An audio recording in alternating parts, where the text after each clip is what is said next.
And now it's time for Eufaula football with Doug Applin, Keith Bryan, Charles Irvin, and John Wayne Robinson.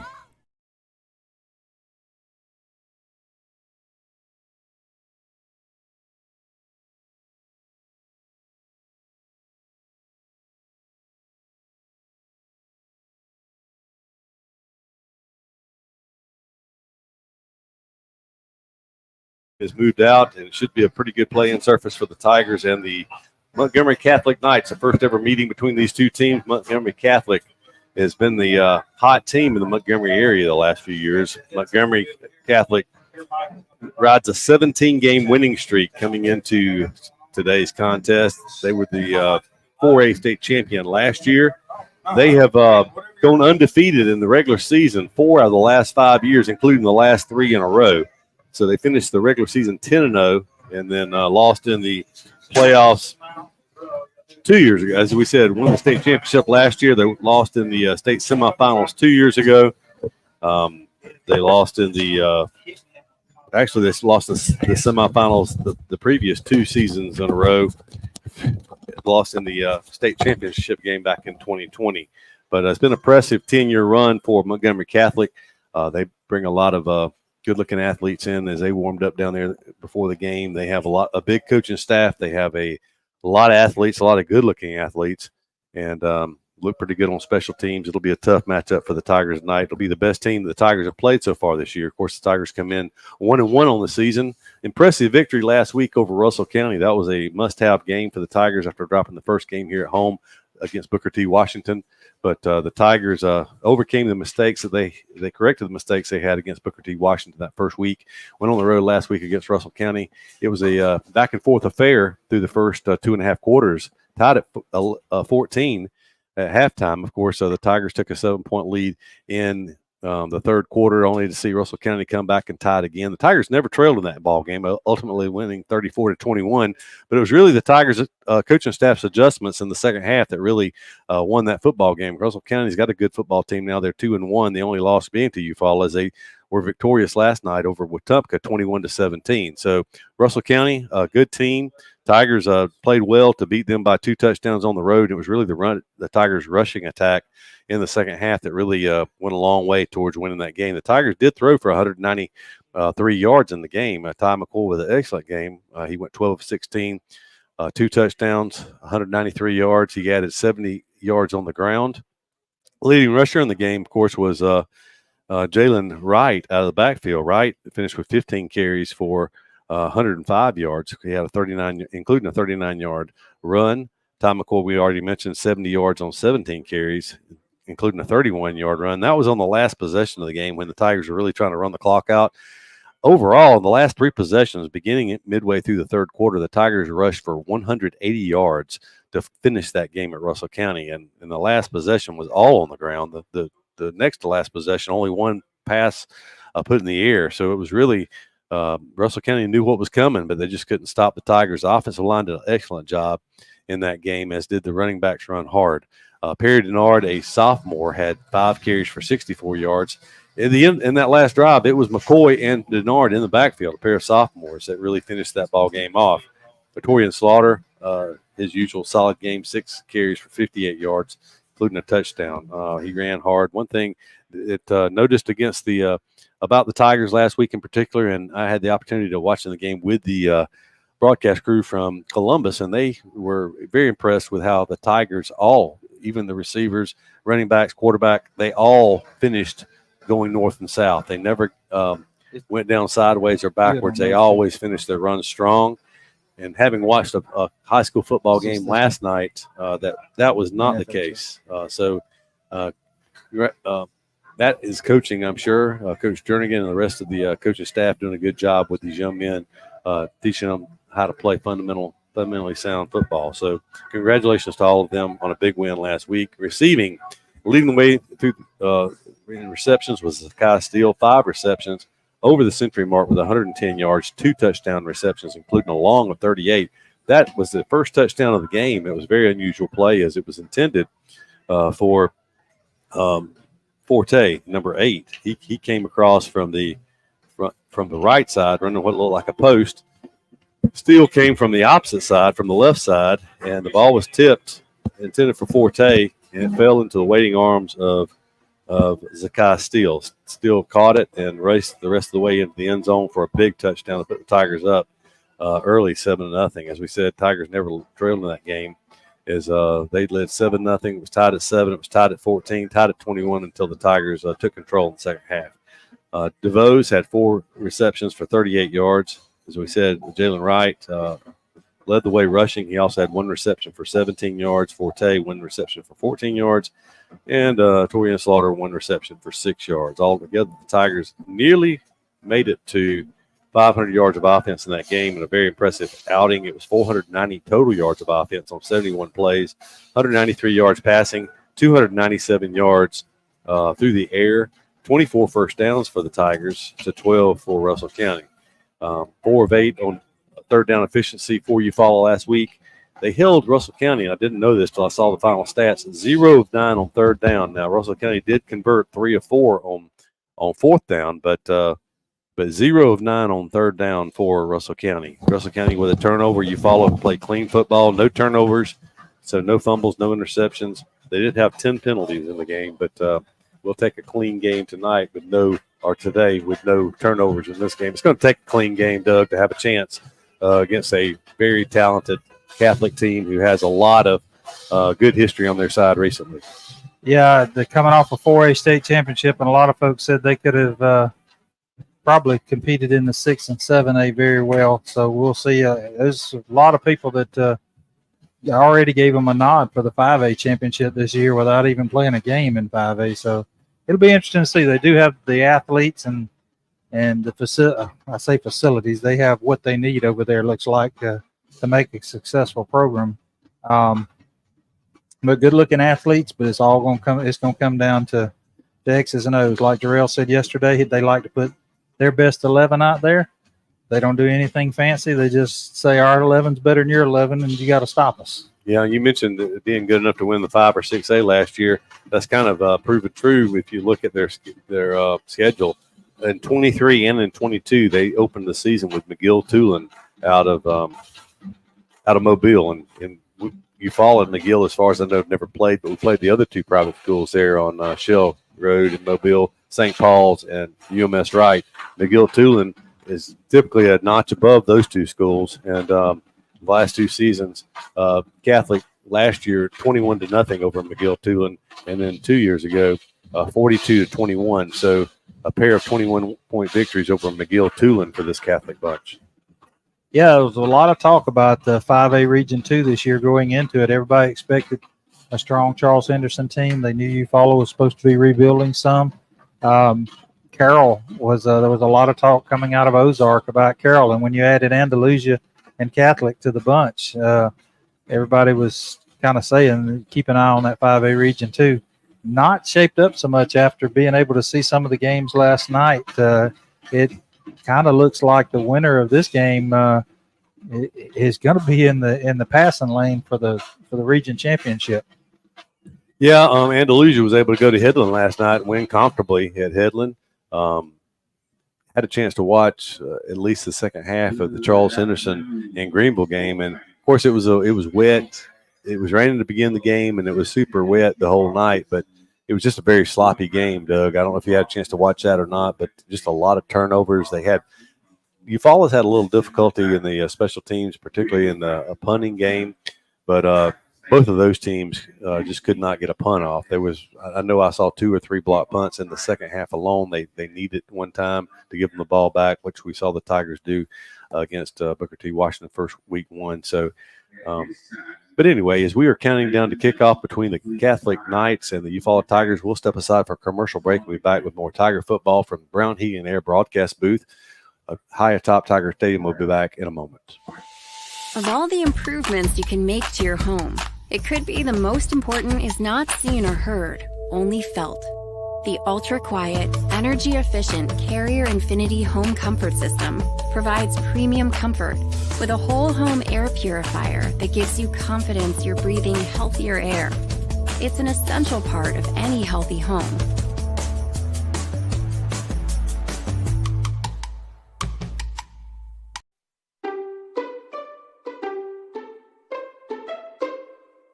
Hey Tiger fans, Daniel Pulley here, your local Chick-fil-A Eufaula owner-operator. We are proud to be the official sponsor for the Eufaula Tiger Coaches Show. Be sure to join us for the live show every Thursday night at 6 p.m. Our incredible team is ready to serve you. And don't forget, eat more chicken. Good call or bad call, officials always have the final say in sports. And at Alpha Insurance, we know it's important for you to have the final say on the insurance plan we build for you. You'll have peace of mind knowing we will work hard to get you the lowest rates and best discounts available. Alpha Insurance, always a good call. In Eufaula, call Alpha Agent Keith Bryan at 334-687-8268 or stop by our office at 1326A South Eufaula Avenue. When it comes to professional gutter installation, Gutterman Dothan has you covered. Voted Best of the Wiregrass 7 years in a row, we provide top-notch gutter services across the Wiregrass area. Protect your home from rainstorms with our premium gutter systems designed to prevent foundation cracks and water damage. Trust Gutterman for expert installation, quality materials, and a beautiful, durable finish.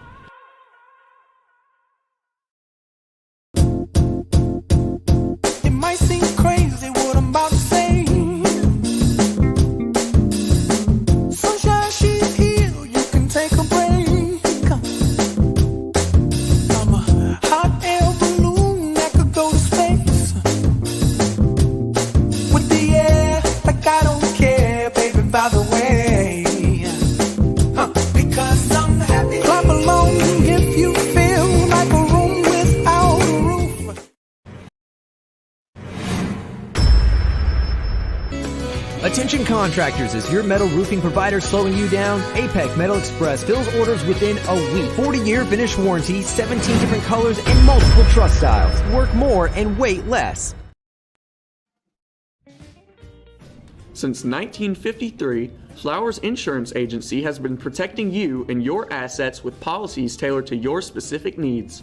Whether it's commercial, personal lines, life insurance, or employee benefits, including your employer-offered health insurance, Flowers Insurance has you covered.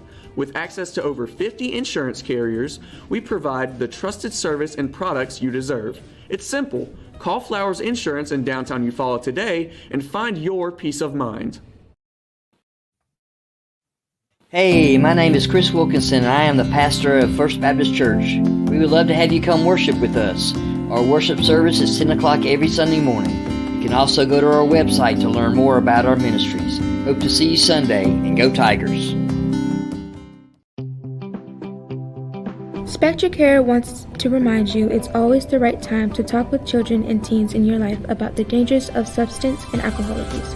Tackle those tough conversations about underage drinking and substance use. Head on with the young people you care about. Talk. They hear you.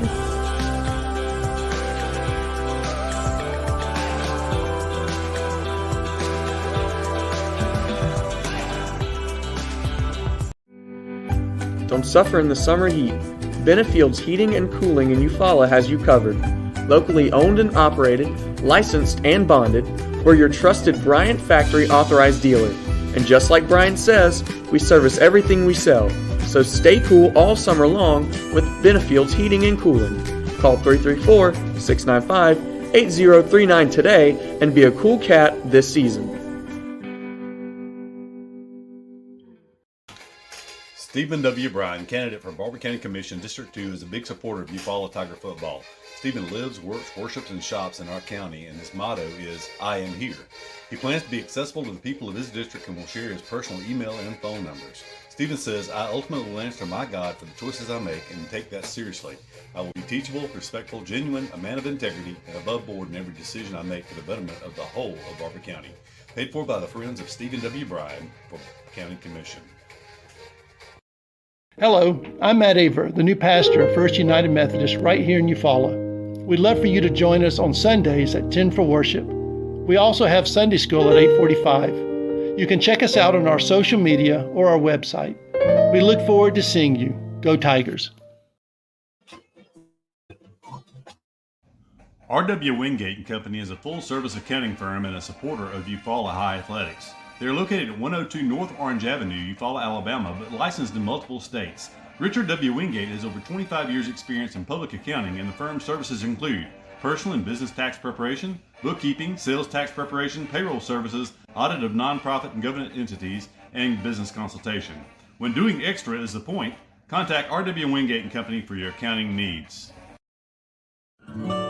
At Mid-South Bank, we pride ourselves on being the friendliest and most helpful bank in town. For over 100 years, we've been helping families prosper and helping businesses grow. Mid-South Bank is a local bank with local people making local decisions. We're a community bank who will always be there when you need us. Whatever banking services you need, we're here to help. Visit us today or online at bankmidsouth.com. Equal housing lender, member FDIC. Somebody cannot come to us, we go to them. It's something that we do on a regular basis, something we don't mind doing, and we work on a contingency basis. No one has to pay us any money up front. They do not have to pay us unless we collect for them, unless we are successful in resolving their case through a settlement or through trial. They don't have to pay us any money unless we get favorable results for them. If you're hurt in a car wreck, call Penn and Seaborn. It won't cost you anything to see if we can help. No representation is made that the quality of the legal services to be performed is greater than the quality of legal services performed by other law. The family at Impressive Collision Center has been in business since 1940. That's impressive. Your transportation is one of the largest investments you have, so keep it looking new at Impressive. From a major crash to a small dent, Impressive can help. Now, impressive. They work closely with all insurance companies and give you a great price on your minor mishaps. Wow, impressive. And don't forget to check out all the accessories from install winches, brush guards, and bed covers. Impressive. Give them a call. Impressive Collision Center, 317 South Eufaula Avenue, 334-687-4400. Hey, we're back at Tiger Stadium. We're counting down the kickoff between the Montgomery Catholic Knights and the Eufaula High School Tigers. Catholic Knights, the only undefeated team in Region Number 2, coming into today's action. Everyone else in the region has already played a game last night. Andalusia victorious over Headland. They're 1-2 on the season. Carroll 0-3. They dropped one to Elmore County. Charles Henderson picked up their first region win of the season. They are they're 2-1. The schedule says 1-1, but they're 2-1. Having defeated Greenville last night. Greenville's 2-1, but 0-1 region play. Eufaula, of course, 1-1. This will be the first region contest. And Headland 2-1, 0-1 region play, having lost to Andalusia last night. Remember to comment Mid-South Bank. Go to Eufaula Tiger football broadcast on Facebook. Go down underneath there, comment Mid-South Bank for a chance to win $100 should the Tigers return the opening kickoff for the first or second half, whichever half the Tigers receive the kickoff to begin the half. If they run that kickoff back for a touchdown and your name is drawn, you will be the winner of $100 compliments of Mid-South Bank. Yeah, be sure to go in there and comment on there. And while we have a second, Keith, let's go down to John Wayne and find out how all the rain that we've had the last 24, 48 hours is going to affect the field. Hey guys, beautiful afternoon here at Tiger Stadium. This field's not sloppy wet, but you can see where warm-ups, the cleats did a little damage on the grass. It's not bad, but I could see some cutting being an issue for both teams trying to cut real sharp. It's not mushy, but it is soft, so they're going to just have to play Tiger football like they did last Friday, just put their nose to the ground and go north and south and just score touchdowns. It should be okay.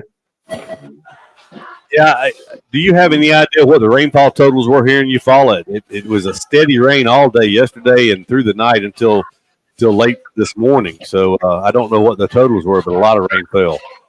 Yeah, I'm not sure what the totals were. We were going to actually do some tractor work this morning, but with it raining all night, it was too wet to try that. So I know it was raining when I went out right before dark, and when I got up at 5 this morning, it was still raining. I don't think it stopped all night. So, but this field, when I left the house around 6, it quit raining. So we've had, 7 hours for this field to drain. It's got a good drainage, I know that. But so I think the field's going to be okay. We may see 1 or 2 plays where it's trying to make sharp cuts, because you can see where some people have had times slipping and sliding out here just during warm-up. So, but we need this one, so hopefully the Tigers can just bear down and get it done. Well, it certainly looks good from up here. I mean, the field, we've complimented a few weeks ago and then again today of how good it looks and how good of a job Andrew Dunson does. And he's dedicated. We were walking out from Booker T. Washington game 2 weeks ago. He was on the reel mower about to cut the grass. I said, how long does it take you to cut the field? He said, about 40 minutes. But it was after 10 o'clock then, so he was going to be out here till 11 o'clock-ish on a Friday night cutting the field. That's pretty dedicated to take care of it. And it looks like they probably did not have an opportunity to paint with all the rain we got starting Thursday through last night. I think most of this paint from 2 weeks ago. I'm sure that robot don't like to paint in the pouring down rain no more than we like to be out here painting in it. Well, if it's and I'm fairly certain it is battery powered, lithium powered, probably. That and wet conditions don't go hand in hand very well. That's right. But it still looks good enough for us to have a great Saturday afternoon football game. I told Keith earlier, kind of reminds me back in our Pee Wee days. This is the time of the day we always seem to play. That's right. All right. Appreciate it, John Wayne. We'll be touching base with you in a few minutes. Yes, sir. I was thinking the same thing. It looks like they actually painted the tiger paw and the letters in the end zone, but the numbers are probably left over from middle schooler game or something, JV game. Yeah, and I'm not sure when they would have played last. They may, like you said, they may have played since Eufaula played 2 weeks ago. Well, Jimmy's over here on the mic. He could let us know he was at them. Yeah, they played Tuesday night. They painted they didn't paint the emblem till this morning, but they painted the lines and everything Wednesday during the day. Okay, so they still faded a little bit, I guess, with a little bit of grass growth and the rain that we saw at the end of the week, but not as bright as typical. But maybe part of it's the fact it's a daytime game. I don't know, but they don't look quite as bright. But we talked about Catholic success the last few years, particularly in the last 10. Prior to that, Catholic was a 3 to 5 win team per season, but in particular, and they've had more than one head coach over the last 10 years. So it's interesting that they turned their program around like they have over the last 10 seasons. The worst season in the last 10 years was the 8-4 campaign. But Eufaula has had a lot of success traditionally in their own right. If you look at the longest current playoff streaks, and, of course, coming into the season, particularly after the first game, some of us were concerned about the playoff streak continuing. There's still a lot of season to play, having not played a region game. But Eufaula is seventh, with the seventh longest playoff streak consecutive years. That's 26 straight years for Eufaula making the playoffs. We'll kind of go through that top 10. It's Luverne at 41 years, UMS Wright at 30 years, Aliceville 28. Aliceville and Demopolis actually are tied in 28 consecutive years. Brantley 27, McAdory 27, then Eufaula at 26, Hoover 24, Auburn 23, Fife 23, Gordo 23, Sweetwater 23. But that's pretty tall cotton there, Doug, when you talk about Eufaula having the seventh longest streak, active streak in the state at any classification. Thank you for was it Carver or the Poets playing an illegal player a few years ago when we were competing in 6A. Wound up kind of backing in the playoffs that year, but hey, it held up. There's a lot of folks that probably was able to keep their streak alive because of that and keep things going. Look, crazy week this week with the changing this game time. I guess 3 different times now, but we're about to get it underway. The first meeting ever between Catholic. I meant to go look online and see just how Catholic had fared with a lot of, by them being bumped up in competitive edge or whatever they call it on the classifications. I'm sure there's a lot of first teams that, first-time teams that they've played. And it would be interesting to see how they fared against a lot of those teams. Keith, just looking out across as they come in from the north end zone, they definitely have the size to plug and play wherever they need to. Yeah, and as you look at them, I mean, they're big, but they're trim athletes. They just all look athletic from what I can tell, especially the captains. Unfortunately, I'm without I guess we're without a Catholic roster other than what I can pull up on the computer. I just with the hectic week that we had. One thing we always try to get done is get the rosters pulled because they're online. So we've got them pulled up, but they unfortunately aren't in numerical order. So there may be a lot of numbers called for Catholic today until we can get the names associated with those numbers. But the two captains are 58 and number 2. And we'll have to scroll this roster to find them, but both of them pretty good athletes, looking athletes, along with the 3 that are on the sideline that did not make it out to midfield. And it was John Wayne anywhere down there around the coin toss. I missed who won, who's receiving. He's got his finger up. Tell us about it, John Wayne. Yeah. So Catholic won the toss and deferred. They're going to receive from they're going to defend from the south end, so the Tigers will get the ball first. Well, you better get your comment Mid-South Bank under the Facebook comments if you go in and sign in on Facebook, because Eufaula's going to have a chance for you to win $100 here right off the bat from Mid-South Bank. I tell you what, if you follow, I'd almost be willing to chip in an extra 100 if we run that opening kick. I said almost. I was supposed to say you better make that clear before it happens over here. I said almost. That would be a great way to start. To return the opening kickoff for a touchdown and take a lead on these guys, because these guys have not played a close game in. Really, they have not played a one-score game in over 2 years. The closest game they played last year was in the playoffs, defeating T.R. Miller 24-14. So a 10-point lead, a win in the playoffs last year on the way to a undefeated season and state championship. In the semifinals and the state championship, they outscored their opponents 63-0 in the final 2 games. They are, I'm sure, very well coached. Special teams, everything, all the way up and down. So Doug and I came to an agreement. We'll split it. We'll double it if the Tigers return this kickoff for a touchdown to open this game tonight.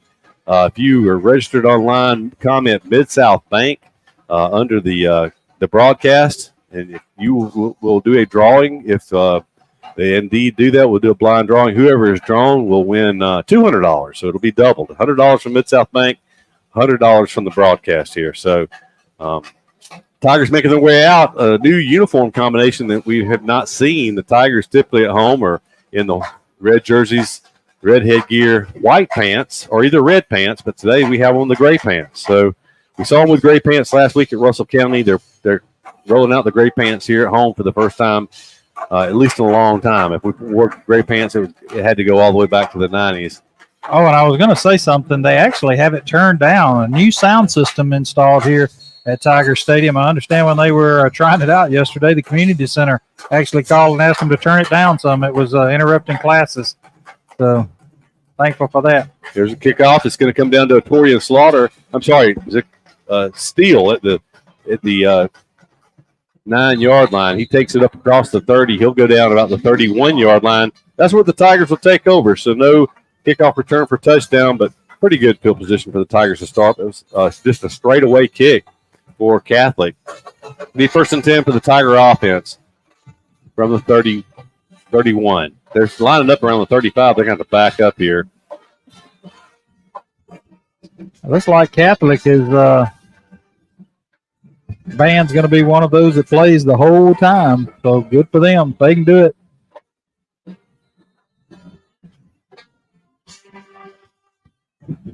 First and 10. Ty McCoy has motion back to the right. McCoy's going to keep it off left tackle. He's going to be tacking down at the line of scrimmage. He'll lose his headgear, so we'll see a new quarterback in for one play.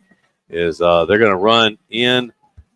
They're going to run in 22 this period. Denard, the sophomore running back. So Jalen Wright actually played some quarterback in the spring. He'll shift over to quarterback here and on 2nd down and 10.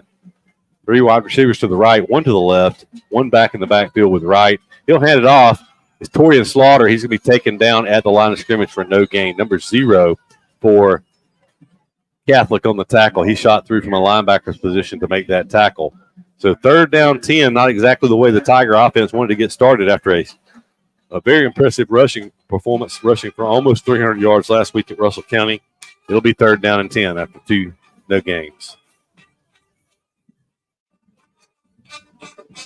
Slaughter motion back to the right. Snap to McCoy. He's back in the quarterback. They're going to throw a flare pass. It's right. 1-on-1. He's going to go down for a 1-yard loss. So very impressed with the fundamentals of the Catholic defense here, Doug. They were all over that. Yeah, the first two runs, they actually had some room so they could have broke the line of scrimmage, but on that one, looked like they avoided the rush and threw a little flare out, but the linebackers, all four of them, just kind of flowed to it. I don't know if we didn't block them or our guys were in a route and wasn't in block mode, but it went for no. They marked it at the line of scrimmage, but no gain in 3 downs. So 2 rushes, 1 complete pass, but no yardage. In punt formation, good snap. Punt is away. It's a good punt. One of the better punts we've seen this year. It's going to hit at the 43-yard line. Takes a Eufaula roll inside the 40. We'll be down to about the 37-yard line. So nice snap that time. A good kick from Adam Velasquez Alvarez. And that's where Catholic will take over. But they do have good field position to start at the 37-yard line. So 1st and 10 for the Catholic Knights. Catholic, as you can see on your screen, black pants, white jerseys, black numerals, and black headgear. They actually have some blue. They're black and blue is their actual colors. So from they'll say the 38's where they'll actually spot this down. Handoff up the middle. The Tigers penetrate the backfield, but the back's able to drag them forward for a yard or 2. They snapped that ball with just over 10 minutes to go here in the first quarter. Yeah, it almost looked like he was going down for no gain, but that just means the line's doing a good job. When it looks like he gets to the line of scrimmage and they look across, they gain 2 yards. Right. Shotgun formation. They'll take the quarterback's going to bootleg out to the right. He looks, he throws it, almost intercepted. Great job by Jave Williams dropping out into the flats. I don't think the quarterback saw him. He was trying to hit his receiver. That was they had basically a flood route into the right flat. He tried to hit his middle receiver, and Jave Williams almost came down the interception. If he was an inch or 2 taller, he might have had it. Yep, he made a very good effort, and it's a good thing because it looked like it was going to be an accurate pass. 3rd and 8.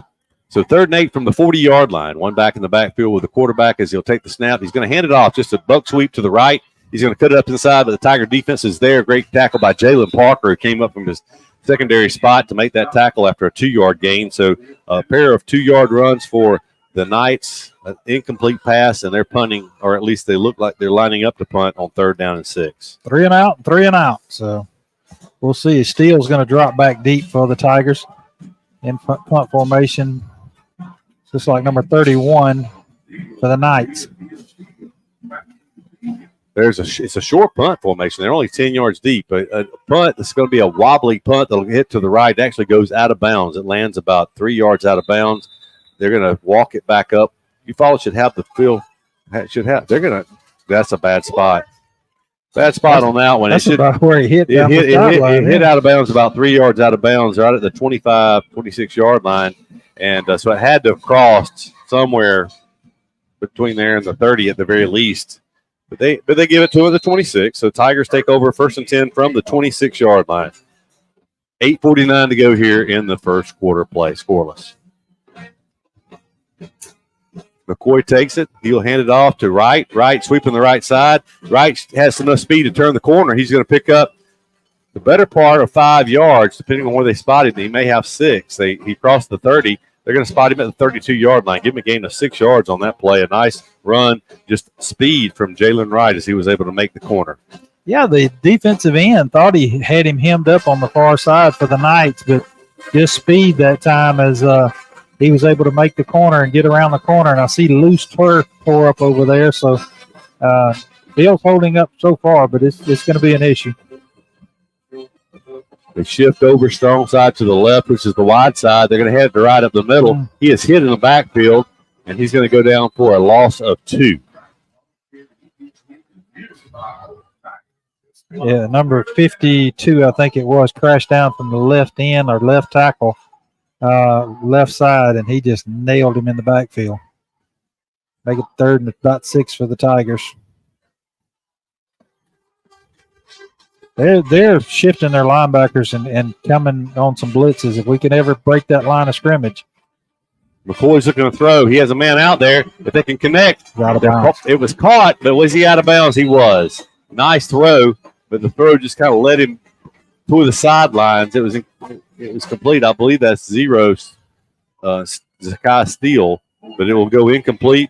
It'll be a 3-and-out for the Tigers once again. They'll be punting from the 30-yard line.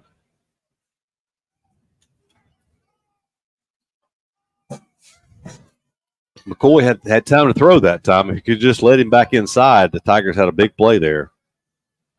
Number 2 back deep for the Knights. Tall, good-looking athlete. Stands, I don't know if we can kick it that deep, but that's a good thing. Good snap again. Alvarez gets the ball off a big Tiger bounce this time, and it hit one of the Tiger players. We probably would have got 5 more yards out of it, as it hit one of the Tigers and stopped the ball at the 35-yard line. So, but I tell you what, so far so good. You can tell that the Tigers have worked on the punt snaps and punting this week.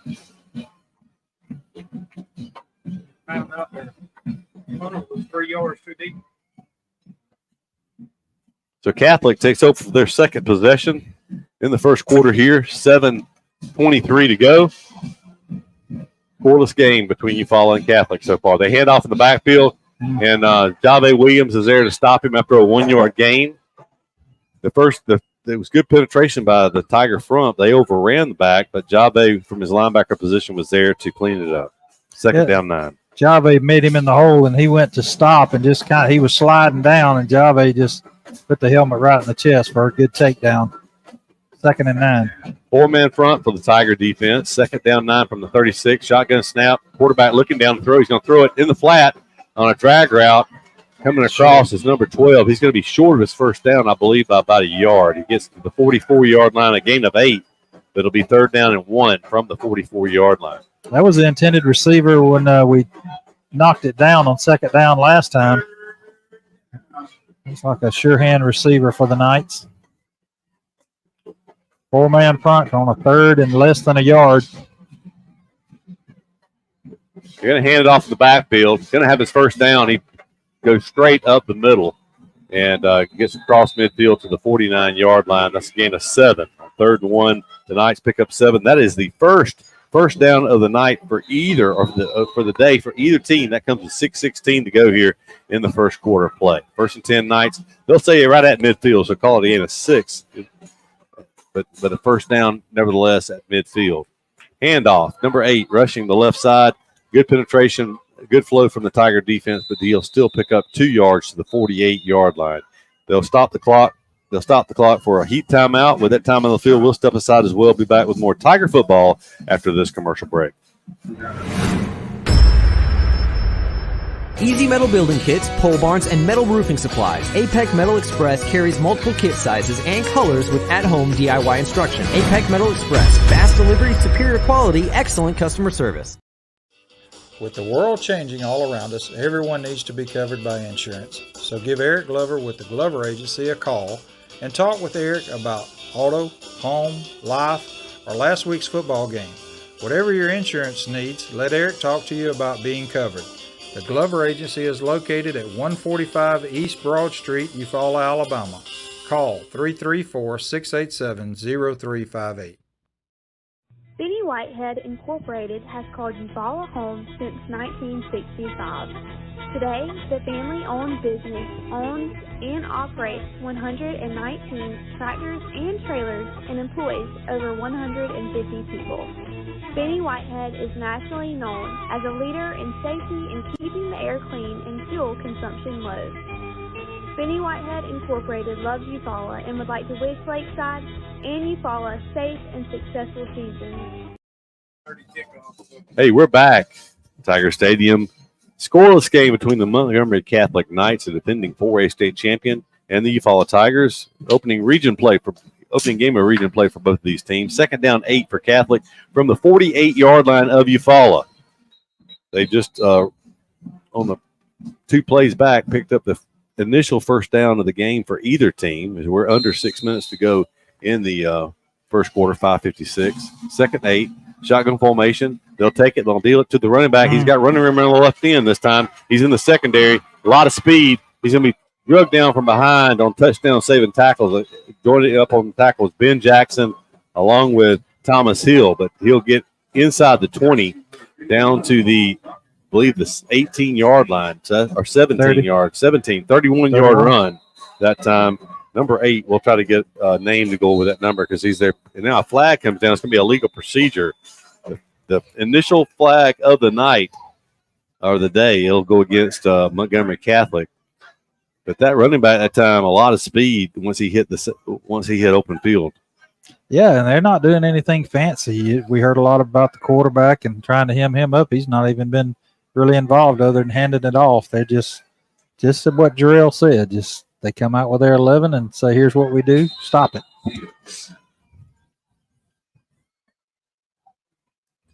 So it's 1st and 15 now after the 5-yard penalty. The quarterback, or number 4 around the left end, he's in the secondary. He's going to score a touchdown. He goes in standing up, did not get tackled on that play.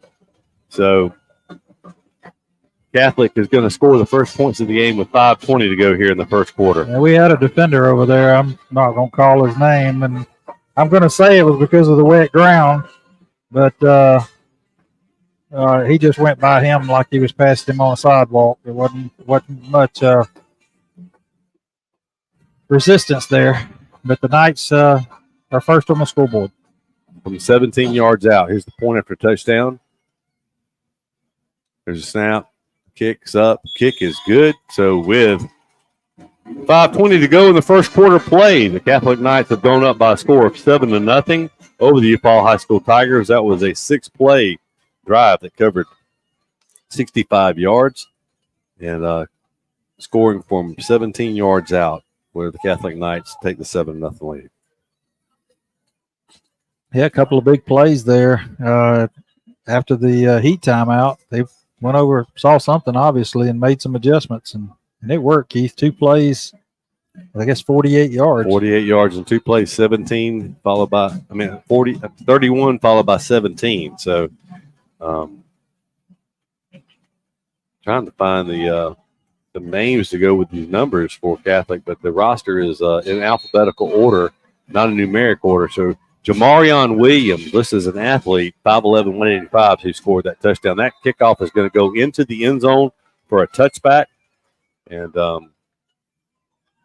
Tigers take over at the 20. Yeah, he kind of hits a line drive kick, and we're spreading out pretty far on each side. May see him squeeze the center a little bit. He hits that straight down the middle of the fairway, Keith, when he kicks it. That one was able to make the end zone before the Tigers could get over and get a hand on it. They'll start from their own 20-yard line. Tigers need to get something going offensively here after Catholic went 3 and out on their first possession, but they were successful scoring on their second. This will be the 3rd possession already for Eufaula with 5:18 to go in the first quarter. The handoff over the left side. And some running room this time as he'll pick up about 5 yards to the 25-yard line. That's Jalen Wright. So 5-yard gain for Wright, bring up 2nd down and 5. Good hold that time off the left side for Wright, but you can tell that Catholic very, very sound, staying in position, and there was someone there to make the tackle after the 5-yard gain. McCoy with it. He'll hand it to Wright in the backfield. Wright's going to be taken down for a loss of the 5 that he gained on the last play. It'll be 3rd and 10. They are just wearing us out up front right now. You know, the crazy thing about it is they're not as big as Russell County was up front last week, but they're very athletic. Yeah, it's when they're running the ball, we're hitting them at the line of scrimmage or 2 yards on our side of the defense. Pretty much every play, they're in our backfield making contact. McCoy fleshed. He's running, looking to throw. He's going to pull it down to run, and he's going to be tackled after about a 3-yard gain. You can see the speed right there. It was, I guess, a linebacker, 32, who from behind. Now, he lost his headgear. He's got to come out for a play. He's not. Now they will. We'll see if they pull him off or not. But a 3-yard gain from McCoy. It's going to be the third 3-and-out for Eufaula. Already dropping back for the third time is Alvarez, the punt. Clock rolling with 3:38 to go here in the first quarter.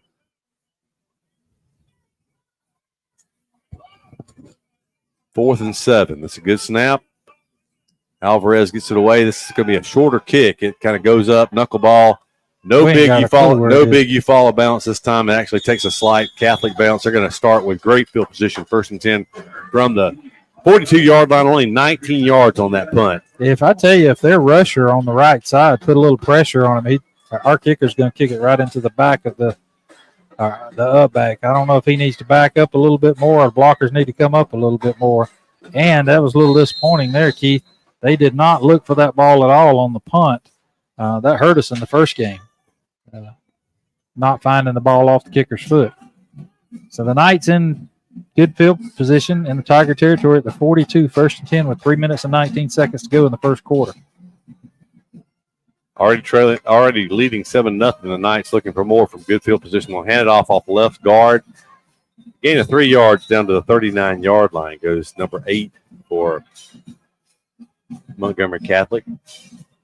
We mentioned number 4, Jamarion Williams, listed as an athlete. He plays quarterback for the Knights. 5'11", 185, junior.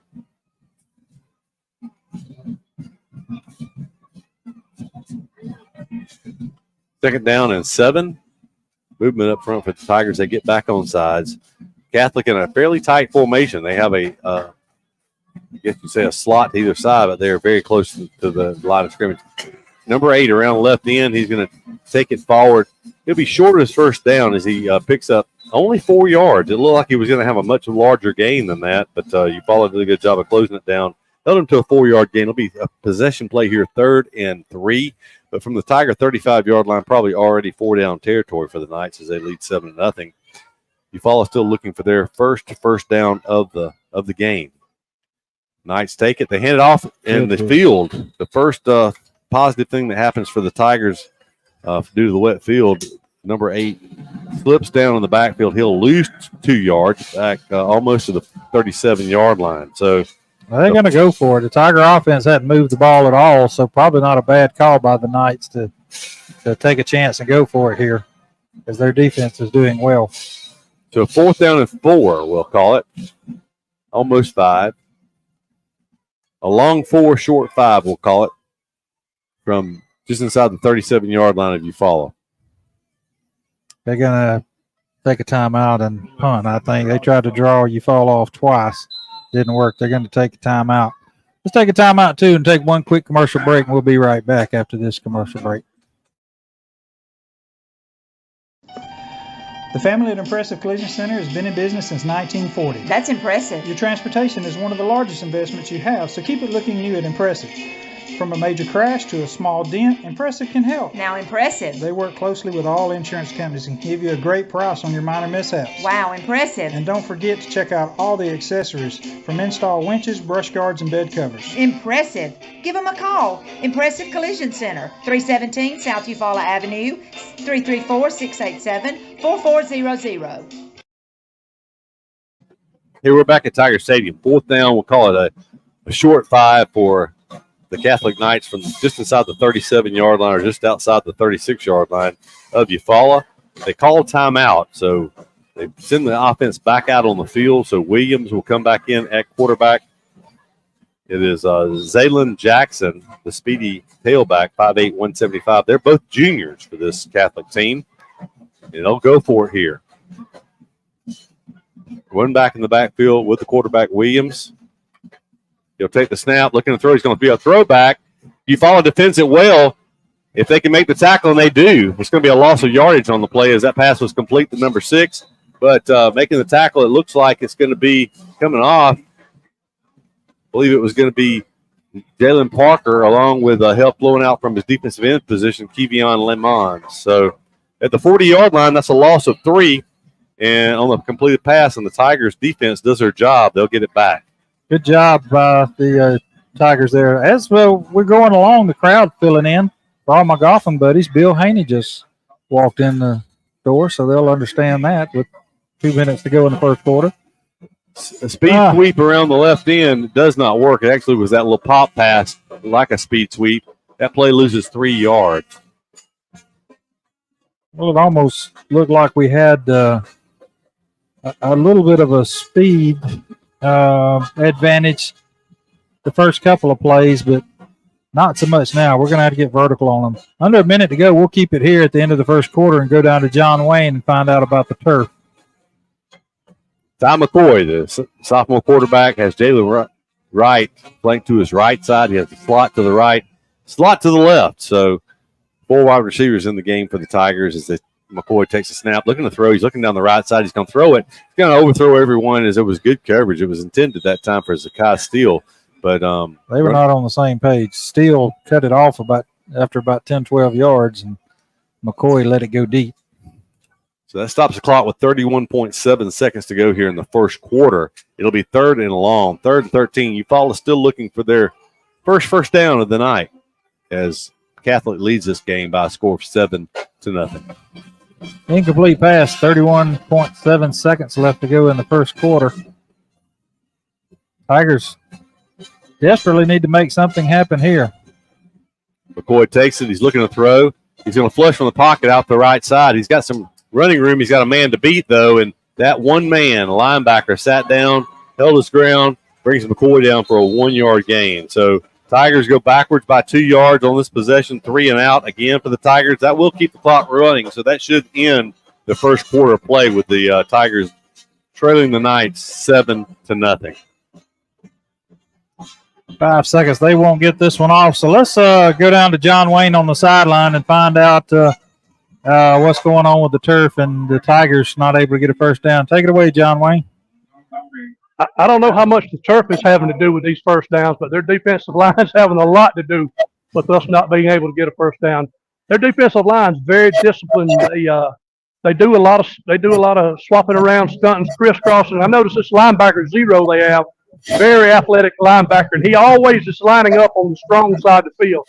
So maybe the Tigers can, do some kind of counter, do something back toward the weak side and see if we can't get some yardage. But their D line is very, very disciplined. They shed their blocks very well. They stand up the blocker, see where the ball's at, shed him, and they're very disciplined defense overall. John Wayne, have you noticed how close they've been on the punts to if they put a little pressure to get into the punter? I was sitting here watching their huddle over there. They're scheming something over there. I don't know if it's a return or if they're going to come after this one, but it looks like they're getting awful close to the punter. Yeah, the tall guy over on their right side, if he made a little effort and reached out a little bit, I think he could very easily knock one down. Yeah. And our punt's a little bit slow getting off, right? I mean, it's not a quick snap, quick punt. Thank you, John Wayne. So Alvarez stands back to punt this. He's a first-year punter for the Tigers. He's a junior. There's a good snap. Alvarez, the left footer, gets away. It's a much better kick this time. It's end over end that will hit about the 35-yard line of Catholic. It takes a slight Eufaula roll inside the 30 to the 29. That's where the Catholics will take over for their first possession of the second quarter, 4th possession overall as they lead 7-0. Yeah, we need to stop here and get some better field position. We had a little bit better that time. We just hadn't been able to move the ball at all. So 11:48, that took 12 seconds there on the punt. Catholic's Knights are up, ready to go. And the Knights are ranked real high in 5A. I forgot what it was, but 2 seconds. So from the 29-yard line, this is actually Catholic's worst starting field position of the day.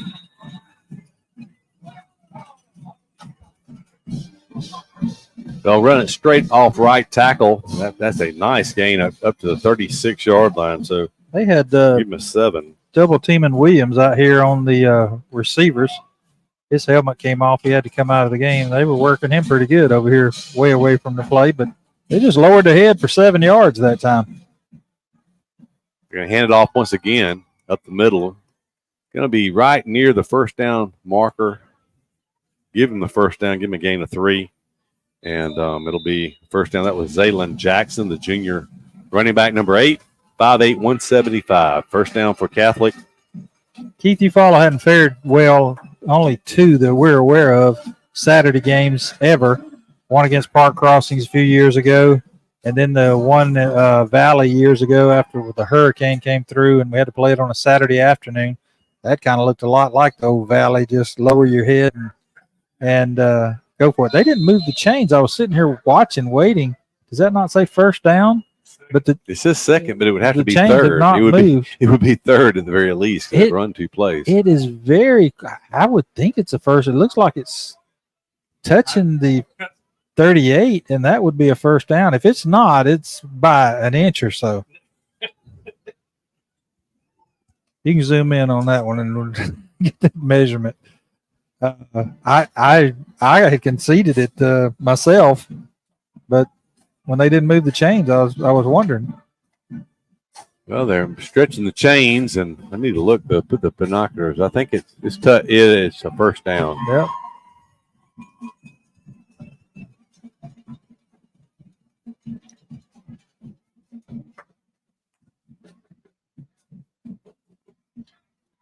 Yeah, just looking at them. If you look at the young guys on the sideline, they've got. Catholic has probably 25 or so really good athletes, and so first and 10. Williams going to throw it to it's complete out into the flats. That's Sheffield, the junior wide receiver, number 12. This is second reception that I can remember in the game so far. That's a short catch, 3 yards on the play.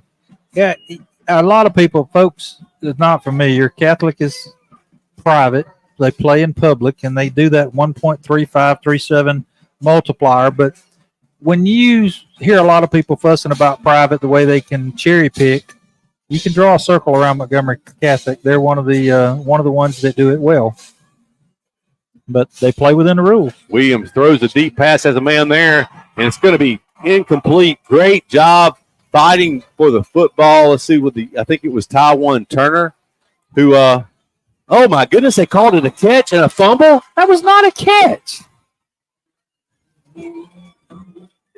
Oh, he never had it. Taiwan Turner forced the ball out. He never possessed the ball.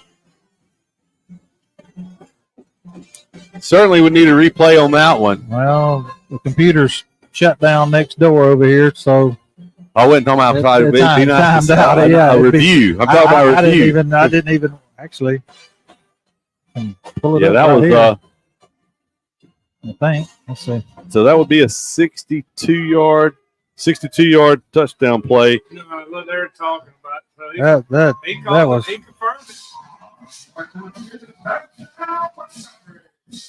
And they wonder why we don't like the officials. That was terrible. You've got to be careful right here. He's giving them a gift for it. Maybe he needs to. That's all. Yeah, he never had. When they review the film, he'll be right. The officials. Yeah, but it's a region game, and it don't do you any good. And that official needs to walk off. He's just gonna bait Jarrell into getting a flag or something. Maybe he needs to. Sometimes it takes a head coach getting thrown out to get the boys fired up. Yeah, folks, I was looking for Taiwan Turner's name because he thought it looked like the receiver had it, but Taiwan kept fighting and did somebody else pick it up? I missed. Yeah, someone else picked it up, but in order for that to have happened, to advance the fumble. Yeah, it would have had to have been a fumble. It would have had to have been a completion. Eufaula called a timeout as they missed the extra point, it appeared. Jarrell was not finished fussing, so he's going to walk out on the field. Officials staying away from him, but I don't know if our crowd mic's working very well, but you can hear the boos coming from the Tiger faithful. I had it turned down a little bit because of the PA was so loud, but they adjusted the PA. Yeah, I can't blame him. We had a great view of it up here. I was looking. I thought it was a very, very good defensive play.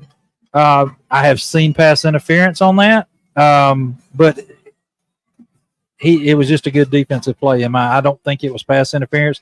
He was doing what he had to do to keep him from catching the ball.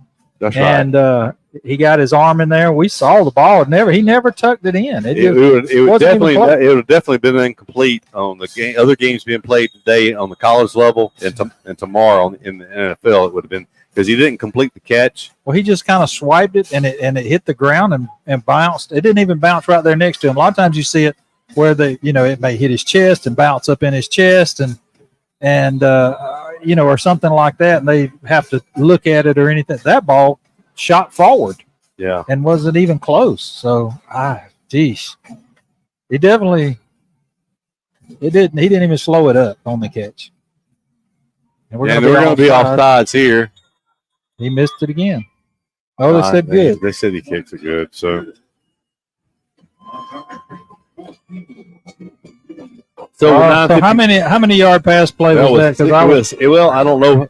I don't know how many they would give it on the pass because the last few yards was a fumble picked up, but the play overall was 62 yards. I think it was probably. I'm gonna give him 62 on the pass. That's fine enough. Leave it like that because that's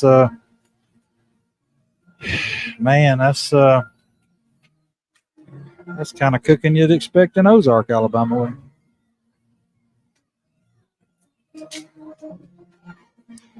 Yeah, disappointing to have that kind of thing. You only wonder where the officials out of position did not see it. Certainly, it wouldn't be intentional. You would not think. Well, I thought we got so many things going on here.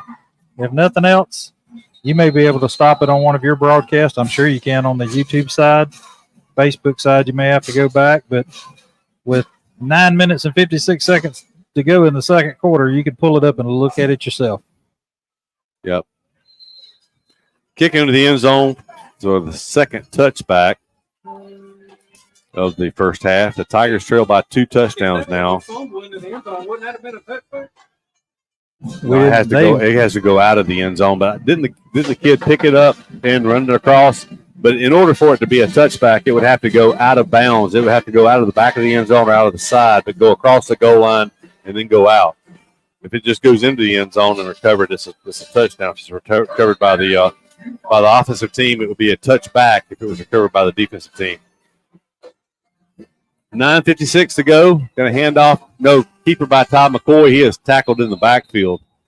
The thing about it, Doug, these guys, their defensive front is not big. They're just quick, and they're just beating us up front with quickness, and that was a loss of 3 yards on first down.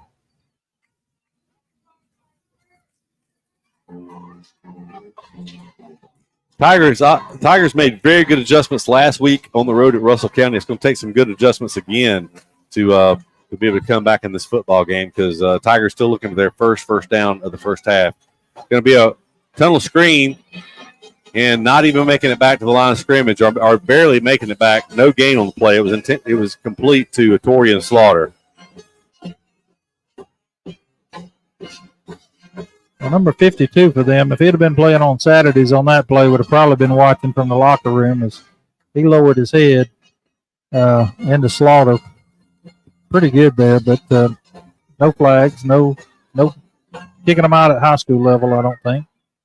Hadn't seen it in a long time anyway. 3rd and 13. McCoy looking to throw. He's going to throw it. He has no one there. He ain't even close. No one there. Had receiver out. I think it was Tyvin Forte. No, it was actually number 18, Zai DeVos, but pass was incomplete. Tigers just out of sorts here as they'll go 3 and out for the 5th time in this game. The defense, Doug, you're concerned about the defense wearing down because the defense has been out there for all but 15 snaps. The Tigers' offense has snapped it 15 times so far on 5 3 and outs. Alvarez back stands at his 2-yard line awaiting the snap. Catholic looking to get good field position again because they've already started in Tiger territory. They took it 72 yards on the last possession. He's coming after that. They're coming after it. It's going to be he gets it away somehow or another, and they hit the punter. It's going to be roughing the punter. If it's 15 yards, it'll give the Tigers their first down. If it ain't 15 yards, you're going to see Jarrell come unglued again because they lowered the boom on him. Somehow he got that ball out, though. That's if he didn't get the ball out. Now, what are they doing? Are they Did they say they tipped it? No, there's the offense. He's saying first down Tigers. Okay, good deal. I never saw them. I never saw them I see signal. the ball. That was about 15 yards from actual line of scrimmage. So they'll take back over at the 32-yard line with 8 minutes and 38 seconds. Clock starts. Be great for the Tigers to be able to get something going here offensively.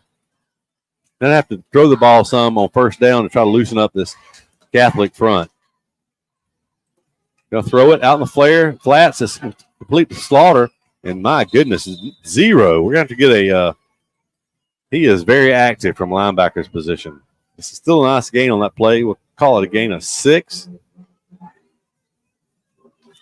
Yeah, that's that tackle he just made, Keith. A couple of times I've noticed their linemen and their linebackers are reaching out with one arm. They definitely work in the weight room. They're just kind of reaching out and taking them down with one hand. Pass complete to DeVos. Cross the 45 to the 46-yard line. That'll be a Tiger first down, a gain of 8 on that throw and catch. So the Tigers are back-to-back plays of 6 and 8 yards and moving the chains for their second first down as they have it 1st and 10 from the 46-yard line of Eufaula. Nice throw and catch from McCoy to DeVos. Other than the penalty, the initial first down for the Tigers. Right. Going to hand it off this time to Slaughter. Slaughter is pecking along the line of scrimmage at number 9 for Catholic, making the tackle for no gain.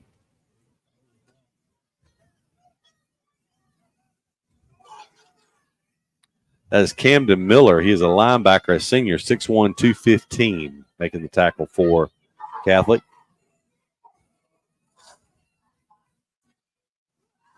Second down 10.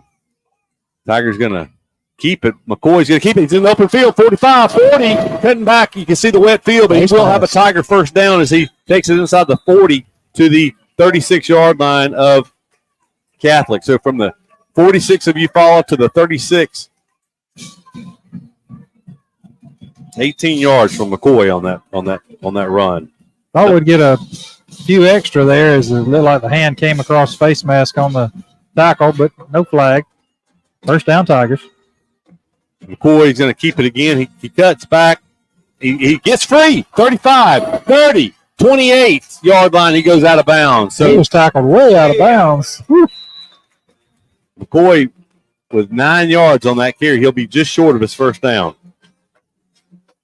It was McCoy's running last week that kind of opened up some running lanes for Wright and Slaughter. I'm not so sure that wasn't. They're looking to see if it's a first down. They are saying first down, so give him 10 yards. Okay. Keith, I'm not so sure that wasn't kind of a busted play as everything looked like it was going left, and McCoy just kind of made something from nothing there.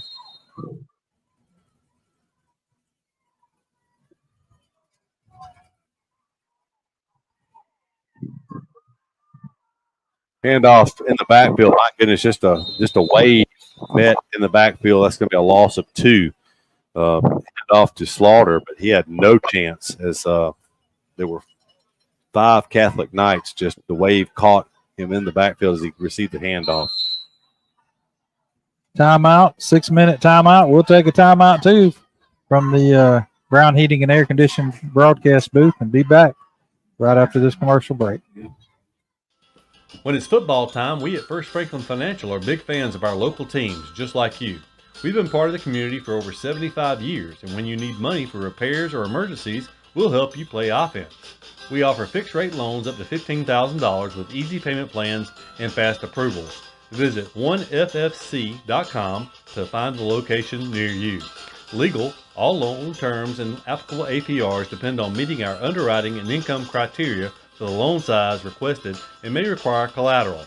Georgia Residential Mortgage License number 5656. Of all the improvements you can make to your home, it could be the most important is not seen or heard, only felt. The ultra-quiet, energy-efficient Carrier Infinity Home Comfort System provides premium comfort with a whole home air purifier that gives you confidence you're breathing healthier air. It's an essential part of any healthy home.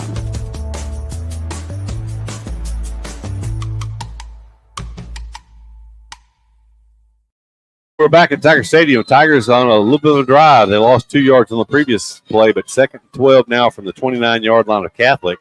Trailing 14-0. McCoy's going to pull it down. He's going to look to run. Get upfield, go. He cuts back inside. He's going to get inside the 20. He's going to have a first down as he's driven inside the 17 down to the 15-yard line. So McCoy picks up 14 yards on that carry, and it'll be another first down, the 5th of this possession. If the Tigers did not have one before this possession, they have 5 as they've driven their deepest penetration into the red zone. They're 1st and 10 from the 15. 42 yards from McCoy on the last 3 carries. From the 15-yard line of Catholic, 1st and 10. McCoy looks. He's going to throw it. It is the timing was just a little bit off. It was intended for Tyven Forte. He was jammed over on that far side by the cornerback, and it'll be 2nd and 10. It almost looked like as he came off, he wanted to go to the outside, and the cornerback took that away from him. As he broke to come back to the inside, McCoy had already let go of the ball, throwing it towards the sideline, and it just overshot him over there. Going to bring up a 2nd down and 10 for the Tigers. Tigers looking for 7 on this possession. But McCoy will keep it, and he'll lose a yard. He went down awkwardly. We'll wait and see. Hopefully he gets up okay. He does seem okay as he gets up. It's going to be 3rd and 11 after the 1-yard loss. Can't stutter step with that defense. They're quick. 5:05 and the clock rolling. See what the Tigers have here for a 3rd and 11 from the 16-yard line. Jalen Wright will line up beside McCoy. He'll flank him to his right. McCoy takes it. He's looking to throw. He's going to throw it. He has a man out there. It's going to be Steele. He jumps. It's going to be intercepted in the end zone. It was double coverage. They had double coverage on Zakai Steele. They had a height advantage as it was I believe it was number 2 who came up with that interception. He was a captain. He is 6'2", so a big height advantage for him. Jodavion Pierce is a senior, 6'2", 195 defensive back. He would have good size for a cornerback in on Sundays, Doug, 6'2", 195. As I watched the lead over there a second ago, we had somebody across the middle, but McCoy zeroed in on him pretty quick, throwing into double coverage there. If it had been a little longer, we might have stood a chance, but just good coverage by the defensive back to gather that in. 4:43 to go in the second quarter. The Knights take back over probably their worst starting field position of the night. That is the worst. Of the afternoon, excuse me. Yeah, I can't get it right either on that. 4:43 to go. But the Tigers did move the ball 64 yards on that possession, so some signs of life from the Tiger offense. It was mostly McCoy on the ground on that possession. They're going to hand it up. No, the quarterback's going to keep it. Williams, he's trying to break back. He finds some running room. He's going to pick up 4 yards. His backside pursuit was able to finally bring him down. That was Xavier Dennis with a nice play. As it looked like we had him bottled up, he was trying to go right. He reversed his field, found a little bit of running room, and good job by Dennis to track him down from the backside. 2nd down 6. The Knights in no hurry here. I think the Tigers would love to get some points here in the first half, but I think the way this is unfolded, Doug, if they could get to halftime down 14, I think they might even be content. Well, it says 3 timeouts for the Tigers and 2 for the Knights, but that's incorrect. We took a timeout on the extra point. They're going to hand it off. Down. He looked like he was down in the backfield, but they're going to mark him up for a yard gain. It's a new running back this time, number 7. He has carried it twice already for 2 yards and 3 yards. That time he gets 1. 3rd and 6. So the Knights taking over their 20 after the touchback on the interception in the end zone. 3rd down 6. Williams on a delayed count. Now they're looking to the sidelines. They're going to be changing the play. They have a bunch, 3 receivers bunched to the right, 1 running back to that side. So 4 receivers actually to the right. Now the running back will shift to the left. 1 receiver to the short side left. They're very, well, I'll say they're going to throw it. It's single coverage. Has 1 man out there. Going to be caught. That one was caught. Big play down to the 32-yard line of Eufaula. So from the 25, that's going to be 43 yards. 43-yard pass play. Nothing fancy there. It was just one-on-one coverage, and the quarterback just let it fly. Number 6, who had a height advantage on our DB, was able to go up and bring the ball down. Tackled immediately, but it's 1st and 10 Knights. They're going to do the same thing. It looks like they're throwing it up again. He pushed off. He pushed off. Wow. Yep. He pushed off. Yep. So 32-yard throw and catch. 12 and 6 for a bread and butter receiver.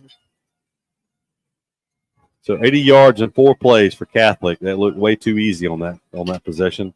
Well, it makes it easy when you can push off like that for the touchdown. That's 75 yards on the last 2 plays, 2 pass plays. That stops the clock with 2:49 to go here before half.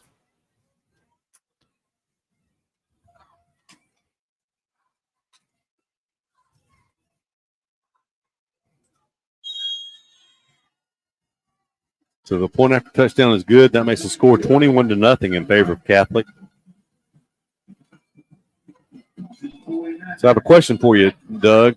The competitive advantage, if a team wins the state championship, they get bumped to the next level. Does it wait till the next time they classify? I think it is on the next count. I'm not for sure on that, but I'm pretty sure it would be a 2-year. They have to stay 2 years in a classification was my understanding, but that may have changed since all that came about. There are a few that and Montgomery Catholic was one of them that fall into that category every time that they do it. I want to say it was 2 or 3, maybe 4 this year. Yeah. There's a kickoff this time. It's going to be returned. No, it's dropped by Slaughter from the 10-yard line. He retreated to the 5, but he found some running room, but a big hit up around the 25-yard line. It was the defensive back that had the interception last time, big number 2, 6'2", 195. He made a big hit on a Torian Slaughter. That's Pierce. So the Tigers 1st and 10 from the 24-yard line, they say. Tigers like to maintain this ball for at least the last 2:43. Get to halftime. I can't remember 21-0 at halftime. We need to make something happen. Of course, should be 14, but we're pass to Jalen Wright, a sure tackle, a loss of 2.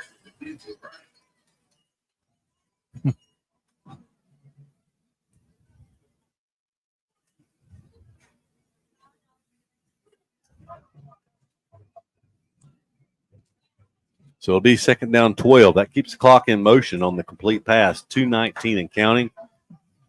23 seconds still on the play clock. So they better let some of it run because the Knights have 2 timeouts, or 3 timeouts actually, and they may force us into punting.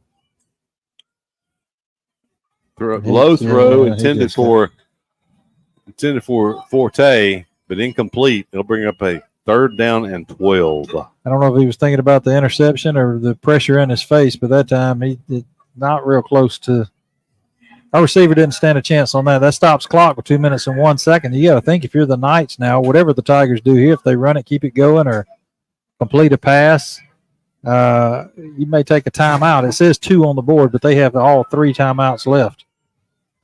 McCoy takes a snap. He's going to be pressured. He comes up in the pocket. They're going to say it's incomplete. His arm was moving. I'm not sure it was actually a throw. But it'll be incomplete. That will stop the clock. That saves the timeouts. 1:53 to go on the clock before halftime intermission.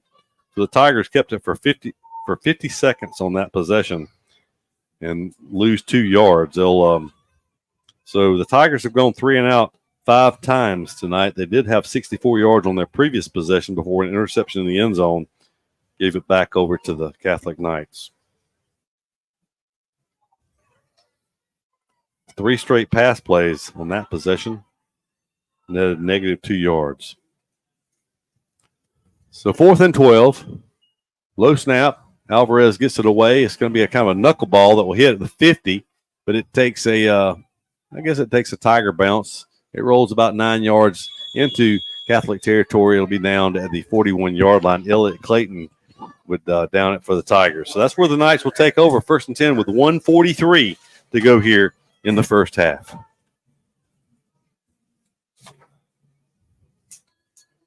Yeah, I tell you what, Doug, I don't know that I would schedule any more Saturday games. hadn't fared well for us. I think we've been better off playing the rain last night.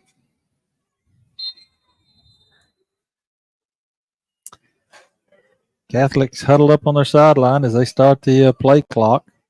They'll run out now. Don't think they're not thinking about putting a nail in the coffin here. But under 2 minutes to go in the first half. Trip receivers to the left. They're going to take it. They're going to hand it to the running back sweeping the right side. He's going to be strung out and tackled for no gain. Good gain tackle by the Tiger defense, holding him no gain. There were 4 Tigers on that tackle. Leading the charge for the Tigers, as we'll look across, it was 21, Zion Martin, the first man there, flowing in from his linebacker position. No gain on that play. Keeps the clock moving, 1:24 and counting. Look for Catholic to go back to the air here. I was going to say earlier they were down about the 15-yard line. The coach, they're letting them get out of their boxes a lot. Their coach several yards on the field making these calls. Clean pocket. Low throw. They threw a flag, so maybe there was a clean pocket for a reason. Maybe there was a hold on the play. If that be the case, that would be. He's saying that was caught. He's marking it. Now he's coming up because of the penalty, I guess. Sure looked like he trapped it. Yeah, sure did. This is going to be a 10-yard mark-off against Catholic. It has been. We declined it.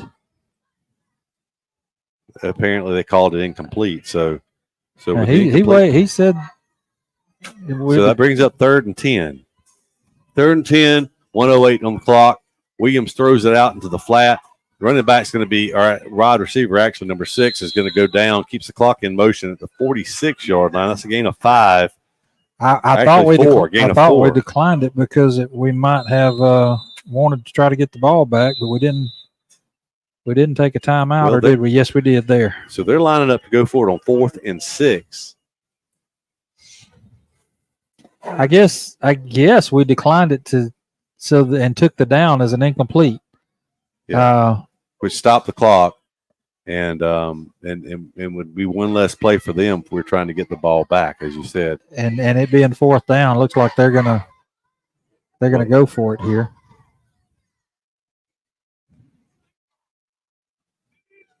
So the Tigers take a timeout there. That's like we said, the scoreboard's incorrect. I think that would leave the Tigers with one timeout because we took one on the extra point. Looks like they may be trying to set up a return or something because they got Steele on the field. He's our returner. I'm they not better sure wake what up. they see. I don't think the Knights are punting this. They're going to go for it. No, they got the punter out there. 31 is the one that punted after his first series. He just doesn't get in very deep punch formation. No, he's not. He is standing 10 yards deep. Steele saw it, and he's dropping back now. Good snap. Punter gets it away. It's a big punt this time. Let it go. It's going to go in the end zone. He fills it into the end zone, and he's going to. He looked like he almost took that in the end zone. He did. He retreated back into the end zone. Scoreboard. I have no idea how much time's left. 38.2 just went out. It came back up. Okay. Don't be surprised if play clocks don't work second half. Exactly. Ask Jimmy Simmons about that when you see him. So 1st and 10 for the Tigers, but at the 10-yard line. Yeah. But I guess in fairness, we haven't, other than that one possession, there hasn't been a big threat from the Tiger offense. Steele in the open field with the ball in his hands, I guess he thought that was the best opportunity, and he may have been told to return it no matter what. But you don't see many punts fielded and retreat into the end zone when the ball was going to go into the end zone. But there's a timeout called. I'm not sure. I missed who called it. I tell you what, while we got a second, let's go down to John Wayne real quick and talk to him. He'll have Coach Jernigan as they go off the field, but let's get a word from him. How about it, John Wayne? Yeah, I thought a while ago I was going to have to drive truck and get Coach Jernigan some of my blood pressure medicine because I was able to see a replay of that second touchdown and that never had possession, and even if he had possession, he fell out flat on the ground and would have been down. So I was wondering, as the play continued, the official just stood there. He never said stop the clock. He never said he was down. I'm like, what's going on? But yeah, that was he never had possession on the replay that I was able to see. Other than that, it's flat out here. The crowd's flat, the players are flat, the team on the field's flat. So the Tigers are going to have to get some pep in their step if they want to make some adjustments and come out and take care of this job. All right, John Wayne, we'll be back with you in just a minute when Coach exits the field. Thank you. So 1st and 10 from the 10-yard line, 38 seconds. Just don't turn the ball over here for a cheap score for Catholic. Going to throw it down the field. It's going to be way out of – oh, my goodness. That was airmailed behind the it almost hit the fence area behind the bench. That was a good throwaway. Yeah. Took 5 seconds. What we don't want to do is line up and punt here. Right. It sure don't. They've got timeout, so. It says they only have one, says we have two, but that's totally wrong. One might be enough if they should have two. We should have one, I think is what it is. You know, you got to run the ball here.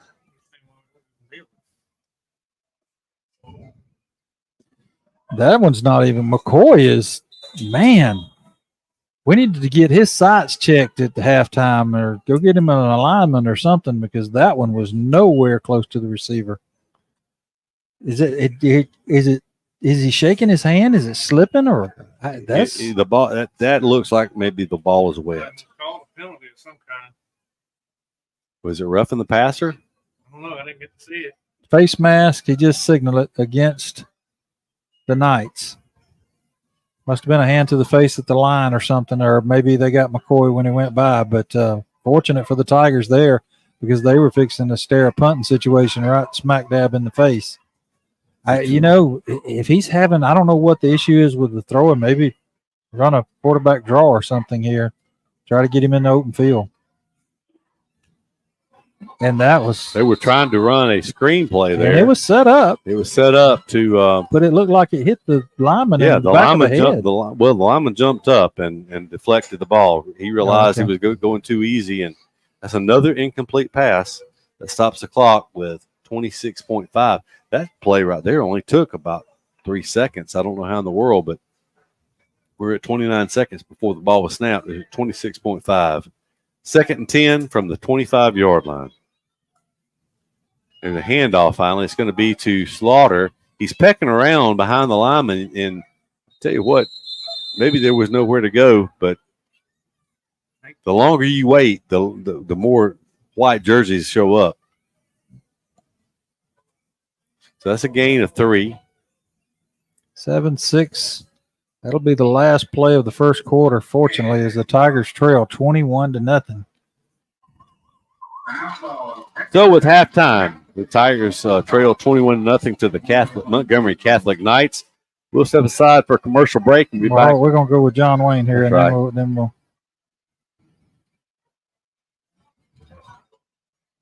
just make sure Jarrell gets off the sideline and doesn't have any more. Because if him and the officials got to use the same gate down there in the same corner, so he's had time to cool off. But that's a big difference. 21-0 compared to 14-0. All right, he's got him. Take it away, John Wayne. Hey, Coach, a lot of distractions this week. Distractions on when the game's going to be. Distractions with school and things going on with athletes. Do you think that had much to do with this? I know the crowd's flat, the team's flat, offense, defense seems flat. The only one wasn't flat was you. So I thought I had to give you some blood pressure medicine. Yeah, I mean that got a little to do with it, but other than that, man, we just gotta block them up front. I mean, I know it's a good team, they're well coached, and they got good players, but we gotta come up with a better plan in the second half. Hold up front. Defense, I think playing okay besides the big plays that we're getting up. But offensive wise, we gotta get going. We got that one drive we got going, and then we throw the pick right there. So we just gotta come in the second half and keep playing. Right. We made some great adjustments last week. I know you guys can do it this week. So good luck, Coach. All right, thank you. Yep. Back to you guys. Thank you, John Wayne. Yeah, you can say ifs and buts and candy and nuts, but, we played very well last week on the road, but we didn't play that well against Booker T. Washington the first week as far as mistakes. We just didn't capitalize. We got down inside the 25-yard line 3 times in the second half and without scoring points. Today we had made the only offensive life we had. We moved to 64 yards, but had it 1st and 10 at the 15-yard line, following 2 or 3 very good runs by Ty McCoy. but Tigers unable to come away with any points. If the Tigers could have gotten some points there and the other questionable touchdown not be called, we could be looking at a 14-7 game here, Doug. But instead it's a 21-0 Tiger deficit here as they trail the Montgomery Catholic Knights by, like I said, a score of 21-0. So let's take it to commercial break. We'll be back with some halftime stats following this. A word from our sponsors. You're listening to Eufaula Tiger High School football from the Brown Heat in the Air broadcast booth. We'll be back in a minute. Of all the improvements you can make to your home, it could be the most important is not seen or heard, only felt. The ultra-quiet, energy-efficient Carrier Infinity Home Comfort System provides premium comfort with a whole home air purifier that gives you confidence you're breathing healthier air. It's an essential part of any healthy home.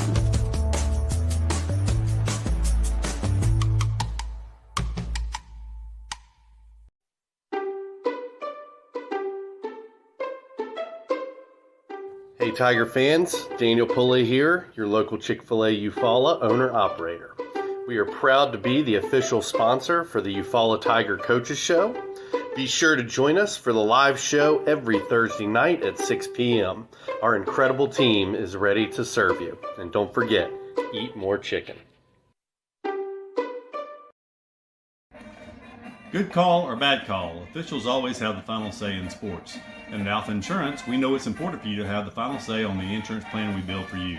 You'll have peace of mind knowing we will work hard to get you the lowest rates and best discounts available. Alpha Insurance, always a good call. In Eufaula, call Alpha Agent Keith Bryan at 334-687-8268 or stop by our office at 1326A South Eufaula Avenue. Precision Body Works is a state-of-the-art collision facility dedicated to providing customers with outstanding service and a quality repair experience. We have been serving Eufaula and the surrounding areas for over 20 years and have earned a reputation as being a premier collision repair center. Precision Body Works uses environmentally friendly PPG water-based paint and also offers 24-hour record service as well as top-of-the-line accessories from such brands as Cam Locker, Ranch Hand, Retrax, Weston, and WeatherTech. We are located at 1210 North Eufaula Avenue or call us at 334-687-4700. When it's football time, we at First Franklin Financial are big fans of our local teams, just like you. We've been part of the community for over 75 years, and when you need money for repairs or emergencies, we'll help you play offense. We offer fixed-rate loans up to $15,000 with easy payment plans and fast approvals. Visit 1ffc.com to find the location near you. Legal, all loan terms and applicable APRs depend on meeting our underwriting and income criteria for the loan size requested and may require collateral. Georgia Residential Mortgage License number 5656. With the world changing all around us, everyone needs to be covered by insurance. So give Eric Glover with the Glover Agency a call and talk with Eric about auto, home, life, or last week's football game. Whatever your insurance needs, let Eric talk to you about being covered. The Glover Agency is located at 145 East Broad Street, Eufaula, Alabama. Call 334-687-0358. Benny Whitehead Incorporated has called Eufaula home since 1965. Today, the family-owned business owns and operates 119 tractors and trailers and employs over 150 people. Benny Whitehead is nationally known as a leader in safety and keeping the air clean and fuel consumption low. Benny Whitehead Incorporated loves Eufaula and would like to wish Lakeside and Eufaula safe and successful seasons.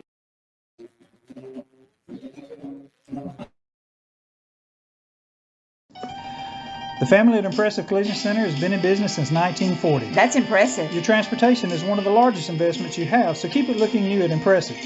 From a major crash to a small dent, Impressive can help. Now impressive. They work closely with all insurance companies and give you a great price on your minor mishaps. Wow, impressive. And don't forget to check out all the accessories from install winches, brush guards, and bed covers. Impressive. Give them a call. Impressive Collision Center, 317 South Eufaula Avenue, 334-687-4400.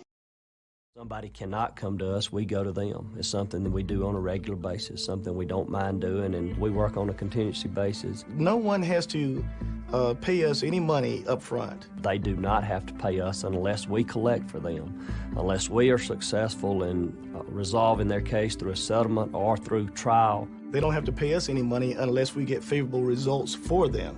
If you're hurt in a car wreck, call Penn and Seaborn. It won't cost you anything to see if we can help.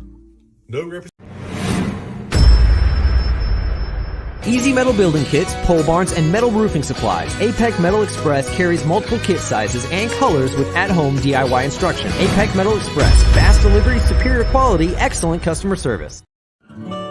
At Mid-South Bank, we pride ourselves on being the friendliest and most helpful bank in town. For over 100 years, we've been helping families prosper and helping businesses grow. Mid-South Bank is a local bank with local people making local decisions. We're a community bank who will always be there when you need us. Whatever banking services you need, we're here to help. Visit us today or online at bankmidsouth.com. Equal housing lender, member FDIC.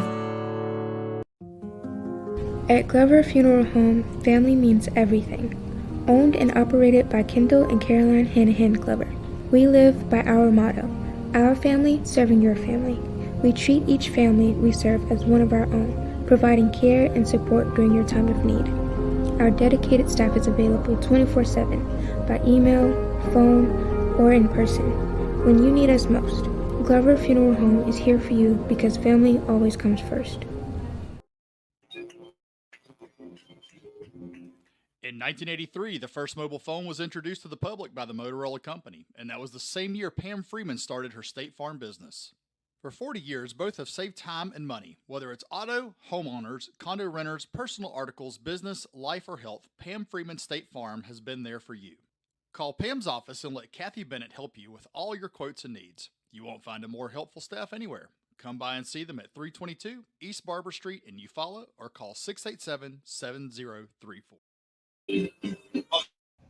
R.W. Wingate and Company is a full-service accounting firm and a supporter of Eufaula High Athletics. They are located at 102 North Orange Avenue, Eufaula, Alabama, but licensed in multiple states. Richard W. Wingate has over 25 years' experience in public accounting, and the firm's services include personal and business tax preparation, bookkeeping, sales tax preparation, payroll services, audit of nonprofit and government entities, and business consultation. When doing extra is the point, contact R.W. Wingate and Company for your accounting needs. Hello, I'm Matt Aver, the new pastor of First United Methodist right here in Eufaula. We'd love for you to join us on Sundays at 10 for worship. We also have Sunday school at 8:45. You can check us out on our social media or our website. We look forward to seeing you. Go Tigers.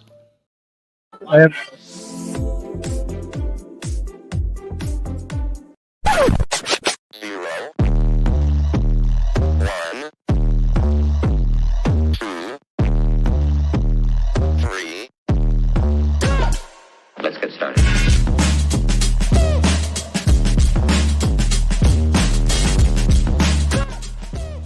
Now that we have your attention, call Lauren Streeter with Lake Home Realty for all of your real estate needs. Don't suffer in the summer heat. Benefield's Heating and Cooling in Eufaula has you covered. Locally owned and operated, licensed and bonded, we're your trusted Bryant Factory authorized dealer. And just like Brian says, we service everything we sell. So stay cool all summer long with Benefield's Heating and Cooling. Call 334-695-8039 today and be a cool cat this season. Stephen W. Bryan, candidate for Barber County Commission, District 2, is a big supporter of Eufaula Tiger football. Stephen lives, works, worships, and shops in our county, and his motto is, I am here. He plans to be accessible to the people of his district and will share his personal email and phone numbers. Stephen says, I ultimately will answer my God for the choices I make and take that seriously. I will be teachable, respectful, genuine, a man of integrity, and above board in every decision I make for the betterment of the whole of Barber County. Paid for by the Friends of Stephen W. Bryan for County Commission. Spectra Care wants to remind you it's always the right time to talk with children and teens in your life about the dangers of substance and alcohol abuse. Tackle those tough conversations about underage drinking and substance use head on with the young people you care about. Talk. They hear you.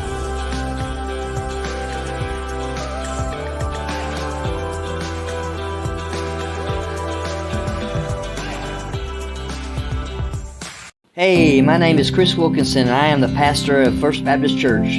We would love to have you come worship with us. Our worship service is 10 o'clock every Sunday morning. You can also go to our website to learn more about our ministries. Hope to see you Sunday, and go Tigers. Yeah.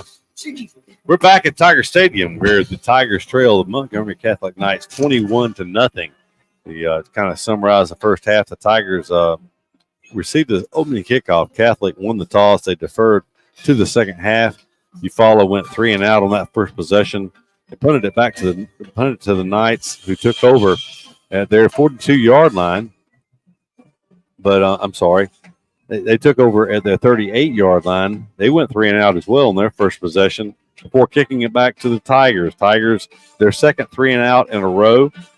Montgomery Catholic took over their 35-yard line where their offense actually had success and came alive. They had a 6-play, 65-yard drive that finished off with a 17-yard run by the quarterback, Jamarion Williams. It was actually the final 2 plays of that drive. It was a 31-yard run, followed by Zaylen Jackson, followed by a 17-yard touchdown run by Williams. And with 5:20 to go in the first quarter, Catholic went up by the score of 7-0. Eufaula still looking for their initial first down, were able to find it on the next possession as they went 3 and out again and punted back to Catholic. The Tiger defense did their job, held Catholic on downs as they took over in Tiger territory at the 42-yard line, but the Tigers able to hold them to only 2 yards on 4 plays and gave the ball back to the Tiger offense in excellent field position at the 40-yard line. Still looking for their first down of the night. The Tigers went 3 and out for the 4th time to start the game. At the end of the first quarter, the score was Catholic 7, Eufaula 0. After a Tiger punt was down to the 28-yard line of Montgomery Catholic.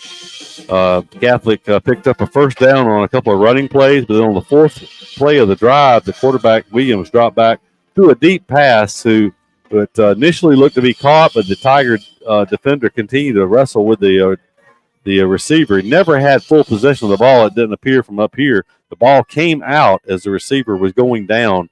It was picked up it kind of shot forward toward the goal line. Another Catholic player picked the ball up, ran across the goal line. We were already giving credit to Tywan Turner for a great play defensively, but the officials saw it differently as they raised their arms for a touchdown. Point after touchdown, the PAT made it 14-0 Catholic with 9:54 to go in the second quarter play. Very controversial play there. So then the Tiger offense, after falling down 14-0, Tiger offense finally showed signs of life.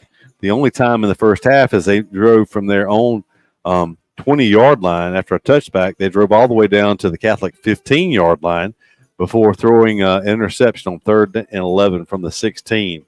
So the touchback gave Catholic the ball at the 20-yard line. From there, Catholic picked up 1 first down on a 43-yard pass play. They followed that up on first down from the 32-yard line. They threw a fade route, straight go down the left sidelines. It was complete for a touchdown from 32 yards out. That came with 2:49 to go in the second quarter. After the point after touchdown, the new score was 21-0. That's where we stand at halftime. Montgomery Catholic 21, Eufaula 0. Catholic will receive the second half kickoff as they deferred their option to the second half. So it's kind of a humid afternoon. The field has held up fairly well, but a little slick out there. But the Tigers would have a tall hill to climb to come back in this one, trailing by 3 touchdowns to this very talented Catholic team. As we talked about in the pregame, if you tuned in late, Catholic has gone undefeated in the regular season 4 out of the last 5 years. The last 3 years in a row, they've either won the state championship or lost in the quarterfinals. The last 4 years, they've either lost in the state championship game, the semifinals, or won the state championship, including last year. I appreciate all those stats, Keith. While you have a minute, you can watch Jerry Gillage is on top of things for us, sending us a playback of the play, I guess probably off of YouTube or something on the pass play. But stat-wise, Montgomery Catholic, we had them for 15 rushes in the first half for only 83 yards. but and one touchdown. That was an 18-yard carry by the quarterback. 7 for 9 in the passing department for 79 yards and 2 touchdowns. Eufaula on the other side had 17 rushes, but only 39 yards rushing. They were 5 for 15 in the passing department for only 12 yards and 1 interception. Yeah, I had Eufaula with running. I'll look at my summary back at my summary, but Eufaula did run more offensive plays, 31 offensive plays to Catholic's 24. Eufaula with 6 first downs to Catholic's 4 first downs. So if you were looking for a bright spot in the first half, those are the only 2 stats that really favor the Tigers as they ran. You're exactly right. 31 to 24 plays, yeah. So, and 6 first downs to 4 first downs for Catholic. It was really Catholic's ability to make the big play, Doug, the 31-yard run, followed by the touchdown run by the quarterback, and then they haven't methodically driven the ball down and punched it in. Neither team has had a first and goal situation, a goal-to-go situation in this game, as Catholic has scored on big plays. So if a Tiger defense could alleviate the big play, they'll be right here in this football game, because Catholic has 3 3-and-outs themselves. Actually, one was a 4-and-out, but 3 3-and-outs. So the Tiger defense has done good at times, but then they've shown the propensity to give up the big play. Well, the one drive was basically 2 long pass plays, and then another drive was the one that was the incomplete pass, fumble, complete pass. Depends on which side of the fence you're on that one. And folks, just like we said, go back and watch it. It didn't look close to us, but water under the bridge. So defensively, the defense has got to feel pretty good. But what do? You come out, you talk to them at halftime. You're down 21-0. I can't recall being down 21-0 here at home. I'm sure it's happened, but I don't remember off the top of my head. But you like Jarrell said, you got to start winning the line of scrimmage. You want to come out. You may not be able to make up 21 points, but you want to win the second half. Yeah, you're right. And the Tigers seemed like they had something going there on that one possession. They did complete a pass or 2.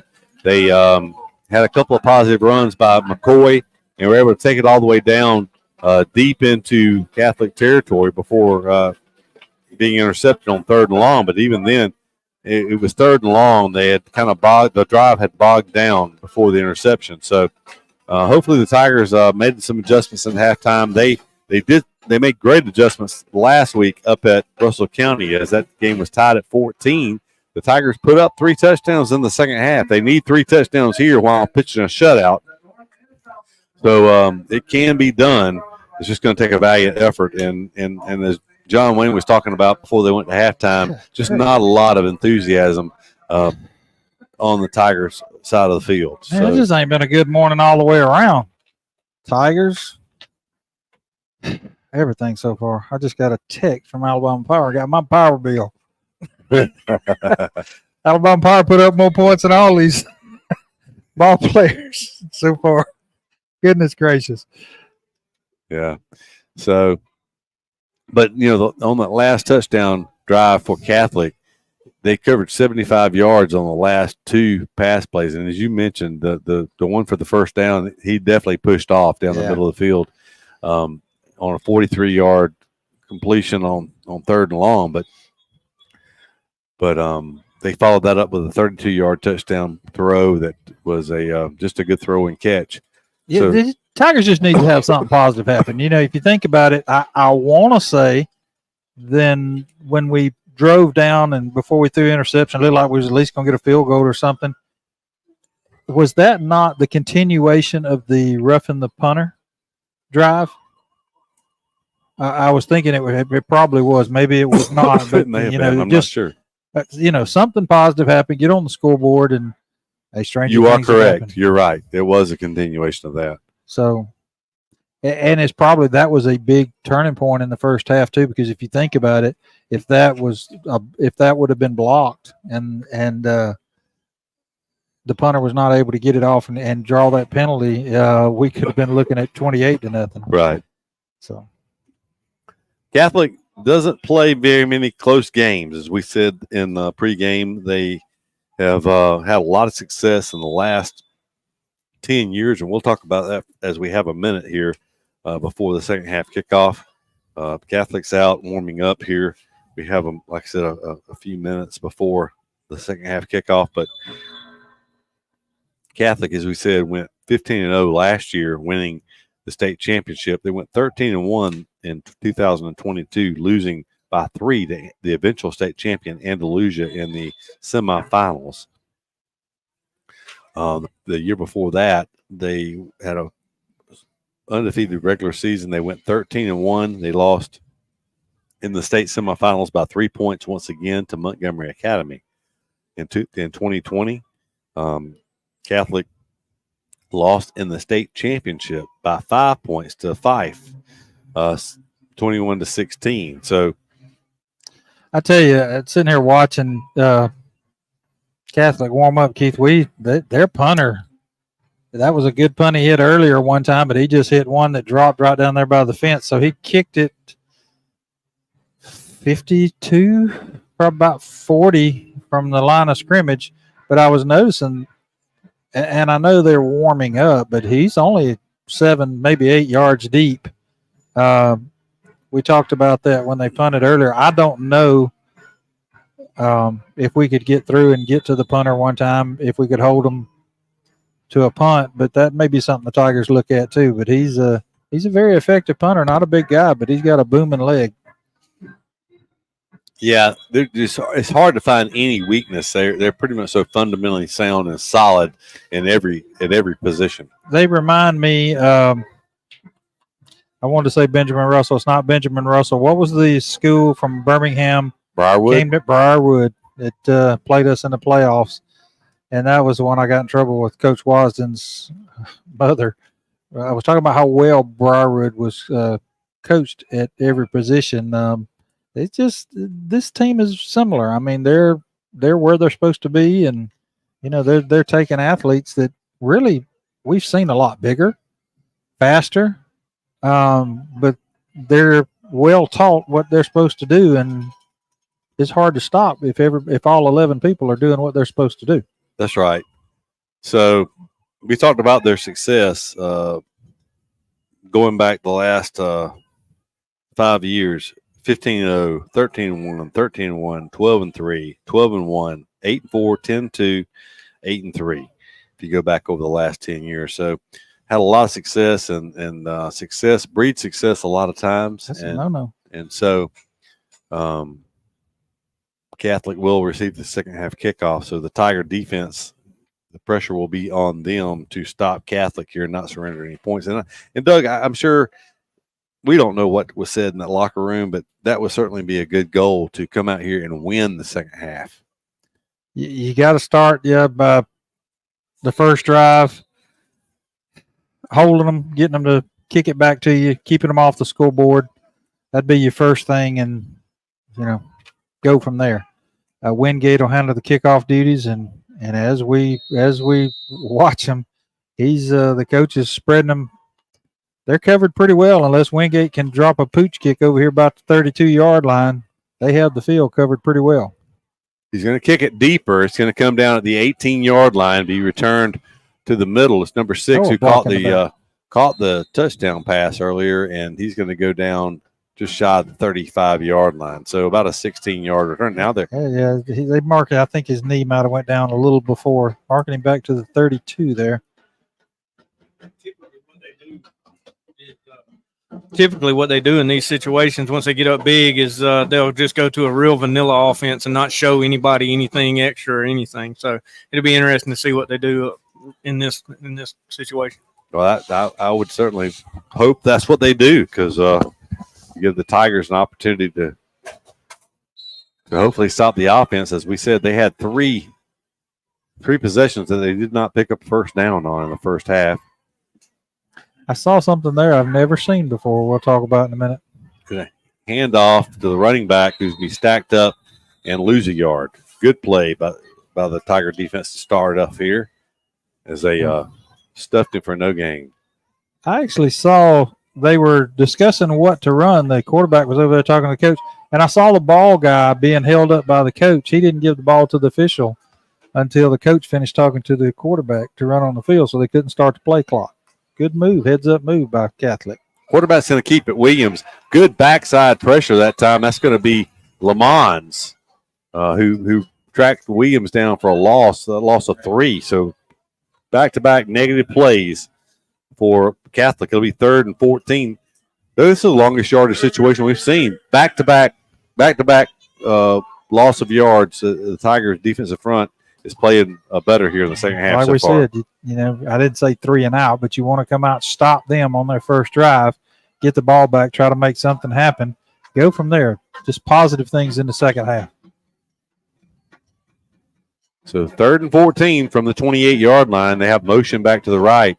Williams takes it. He's rolling to the right.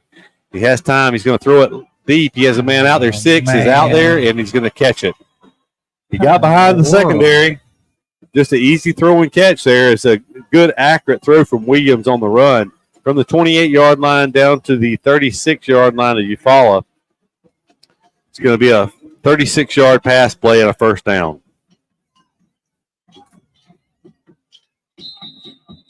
We basically had a 3-man rush, and there was like 7 linebackers about 8 yards off the line of scrimmage, and then one person deep. Somehow he got behind all of it. Williams going to drop back to throw. He's got all day to throw. We have 4 men rushing, but he's going to rush around the right end. Lower his head, going to be driven out of bounds after a 7 or 8 yard gain. We'll see, about 7, we'll say. So 2 good plays by the Tigers, and then they surrender a big play through the air. That was kind of the theme of the first half.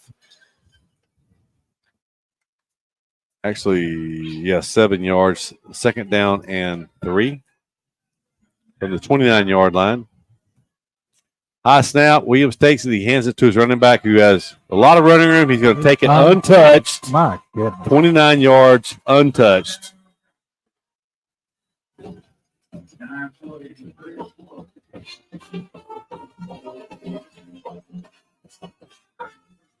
Yep.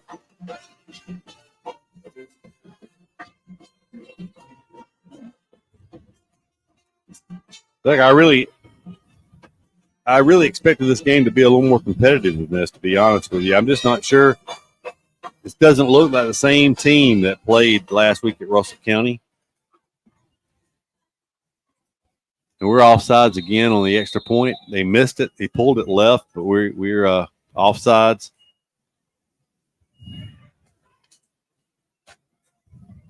So that was a 5-play, 68-yard drive, but basically a 3-play, 72-yard drive, because after 2 negative plays were forced, they had a 36-yard pass play, a 7-yard run, and a 29-yard run.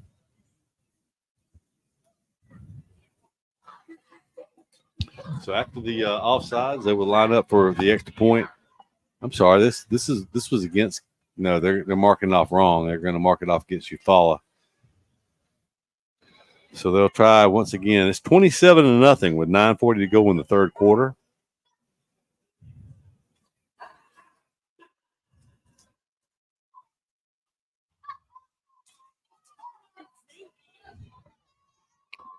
There's a kick. It's up. The kick appears to be good, and the officials confirm it. And 28-0 is the score. One possession for Catholic, 5 plays, touchdown Catholic, 28-0. Yeah, not the way you want to start there. I was trying to look up. We looked it up a couple of years ago, or we were close to it. Let's see. Well,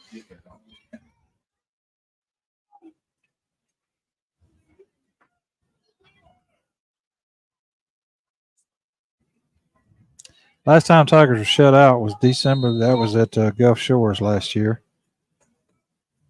Pooch kick, going to come down on the sidelines, be fielded at the 20-yard line, and he stepped out of bounds to Torian Slaughter.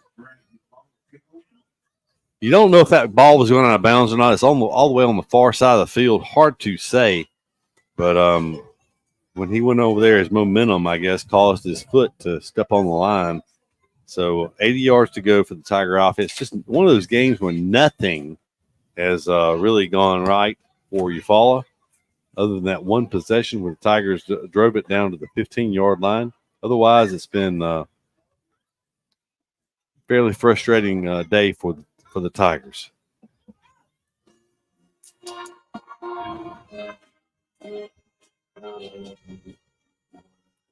Motion, shotgun formation from McCoy. McCoy's going to keep it. He's going to be stacked up right at the line of scrimmage for no gain on the play.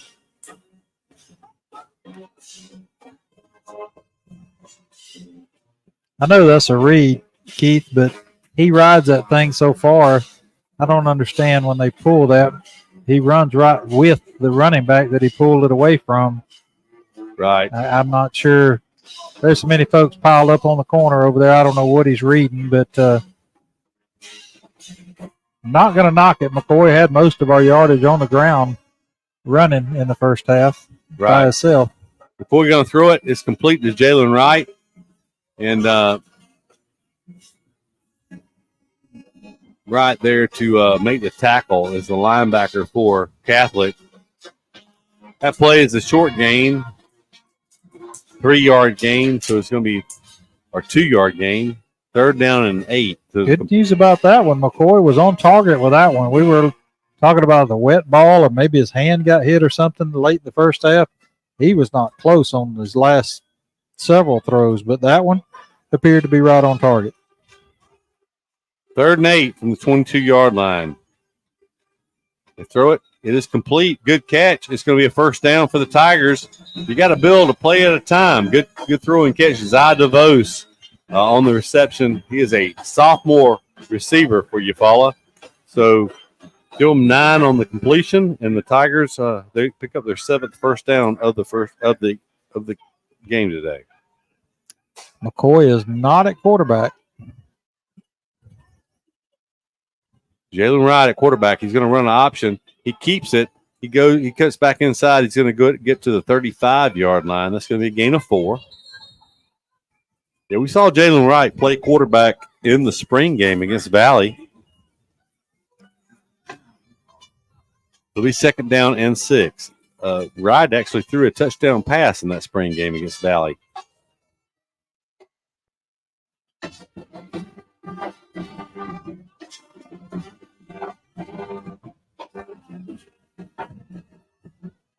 Slot to the wide side left. 2 backs in the backfield with McCoy now. McCoy's going to throw it, complete the Slaughter on a nice play. He'll get up near the 40-yard line. They'll actually get him forward progress to the 40. He'll be about a yard short of his 1st down. Give him 5 yards on that completion and brings up 3rd down and 1. It'll be Jalen Wright in the backfield with McCoy. Twin receivers to either side. Tigers taking their time looking at the sidelines. There's 20 seconds still on the play clock. Tried to get the Knights to jump, but they did not. 4-man front for the Knights. Nobody blocked. It was going to be a quarterback draw, and they had a 4-man front. There is a flag goes down. I'm not sure what that's going to be. Personal foul against Montgomery Catholic. Wow.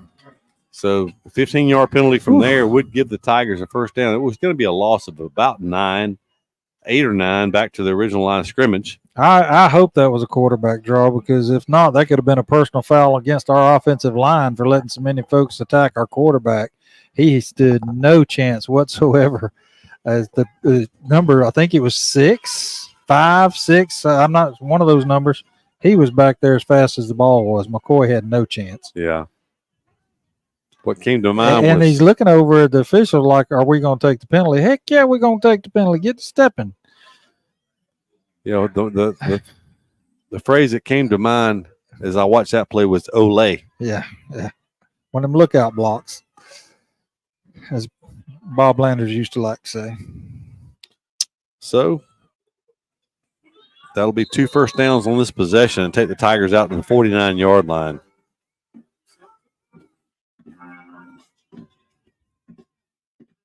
Handoff, Jalen Wright, open field for Wright, 45.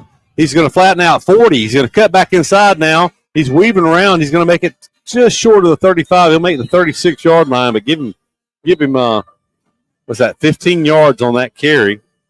It'll be another Tiger first down. So is that? I guess that's the second time the Tigers have crossed midfield. Yes. Got a little something going, as Jimmy said earlier. 1st and 10 at the 36-yard line of the Knights. 1st and 10 from the 36-yard line. McCoy takes it. He's going to look to throw. He throws a pop pass. Oh, and it's a great catch. He stayed with it. It was tipped. He said incomplete. No. He said it was tipped. But the back judge said incomplete. Did he? Yes. He came up from the back. He had no angle at that. There was an official standing right on top of it, but the one in the very back said incomplete. But that looked like an exceptional play. We can see it on the replay as it comes up here. We couldn't say what happened on the ground. He may have lost it as he went to the ground. Hard to say. It's going to take us to a heat timeout. Let's take a heat timeout, too. We'll take one commercial break and be right back with you. Spectra Care wants to remind you it's always the right time to talk with children and teens in your life about the dangers of substance and alcohol abuse. Tackle those tough conversations about underage drinking and substance use head on with the young people you care about. Talk. They hear you.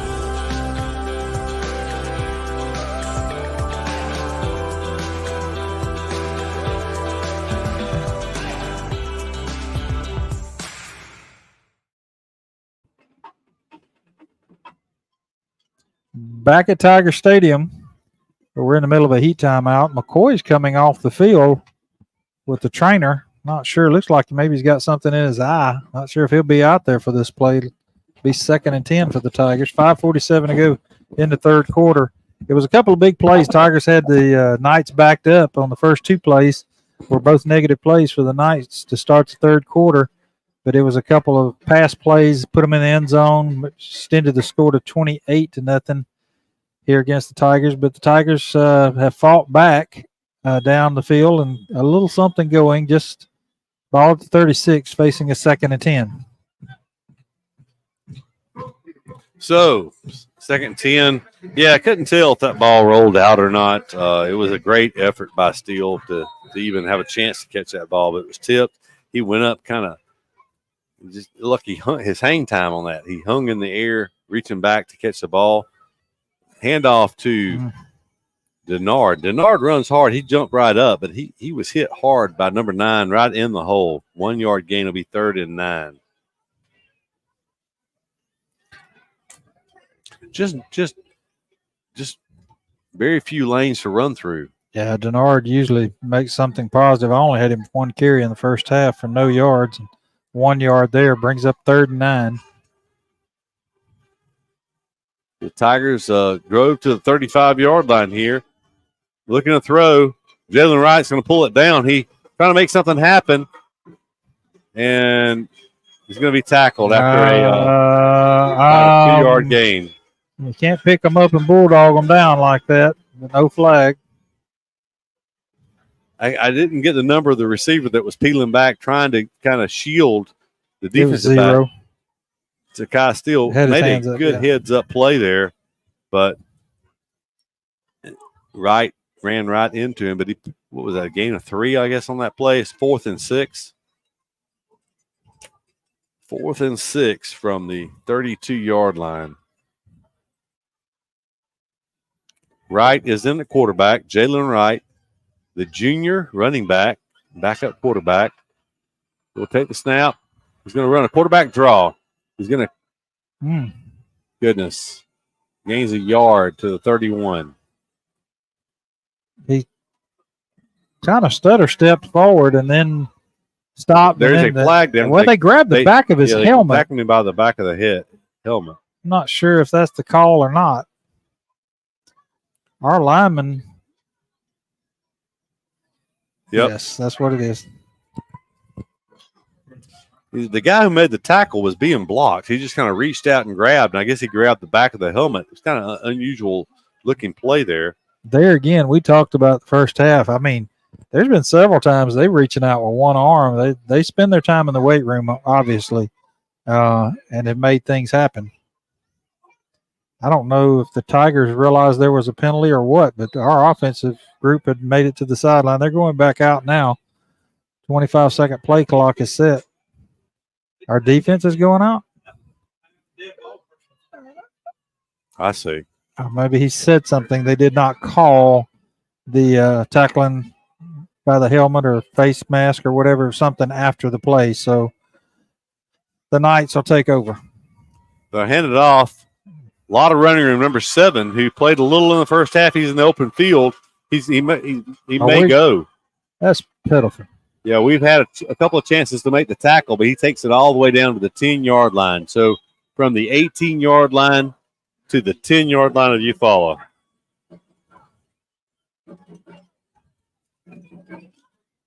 So you will have to 72 yards, I guess, on that run. Yeah, from the 18, yes. It'll be 72.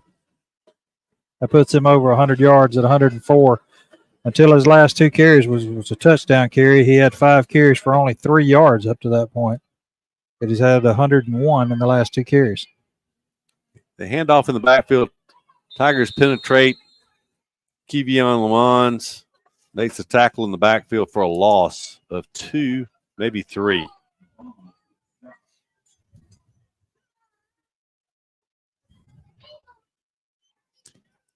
Okay. There it goes. I was going to say the chains are just getting down there and getting set, and they just moved the yard marker. So we'll say a loss of 3 there. So essentially second goal from the 13. New quarterback in the game. He's going to hand it off to the back Jackson, and Tigers penetrate Shamarion Smith, able to bring him down for another loss on the play back to the 17-yard line. That's a loss of 4 on that play. Doug, that's what we've seen from the defense is they'll play solid for a play, 2 plays, 3 plays, and then they give up a big chunk play, 72 yards on that previous run play. It was nothing special. They just ran straight up the middle, but good blocking or maybe a missed assignment. Missed some tackles there on that.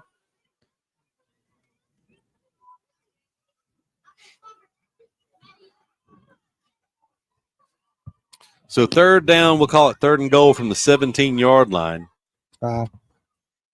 Looking to throw. Quarterback sitting back. Plenty of time. Very little pressure on the quarterback. He's going to pull it down and run. He's going to take it inside the 10. Be running about down around the 8-yard line. So he picks up 9. It'll be 4th down. Call it 4th and goal from the 8-yard line.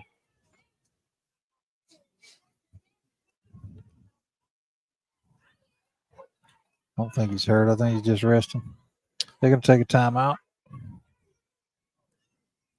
So with timeout on the field, we're going to take a break, take a commercial break. Sure. Yeah, we'll be back from Tiger Stadium. It'll be 4th and goal from the 8 when we come back. You'll listen to Eufaula Tiger football broadcast. We'll be back in a moment. When it comes to professional gutter installation, Gutterman Dothan has you covered. Voted Best of the Wiregrass 7 years in a row, we provide top-notch gutter services across the Wiregrass area. Protect your home from rainstorms with our premium gutter systems designed to prevent foundation cracks and water damage.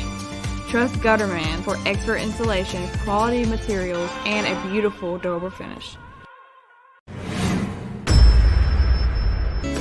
Attention contractors, is your metal roofing provider slowing you down? APEC Metal Express fills orders within a week. 40-year finish warranty, 17 different colors, and multiple truss styles. Work more and wait less. Back at Tiger Stadium as Catholic breaks the huddle on the sidelines, coming back out.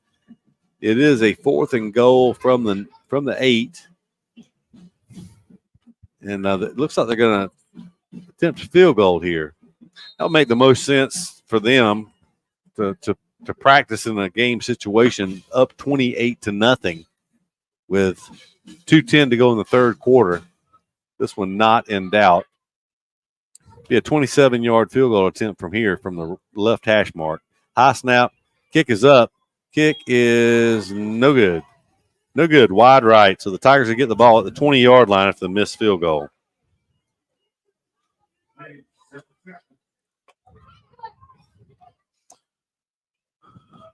That possession only took a couple minutes off the clock. Of course, the only real positive play on that was the 72-yard run.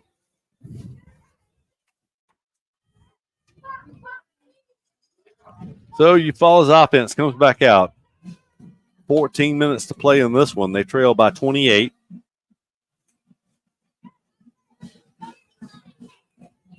It is Jalen Wright at quarterback. I have to go down to John Wayne in a minute and try to get an update.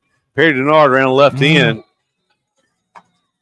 Man, that looked like an Oklahoma drill or something at practice right there, where you set the dummies up and the guy runs outside and then the guy kind of scrapes from the inside and meets him in the hole. And number 9 for Catholic won that matchup there. Call it a loss of 2 on the play.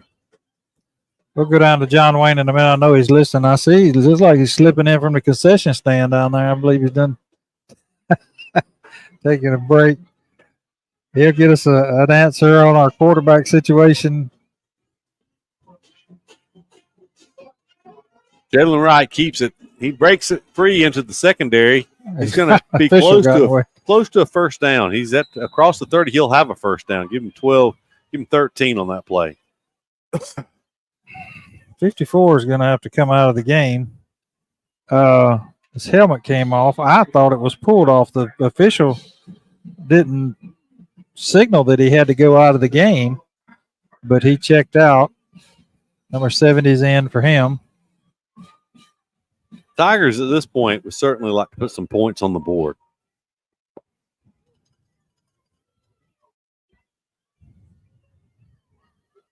Jalen Wright is the quarterback.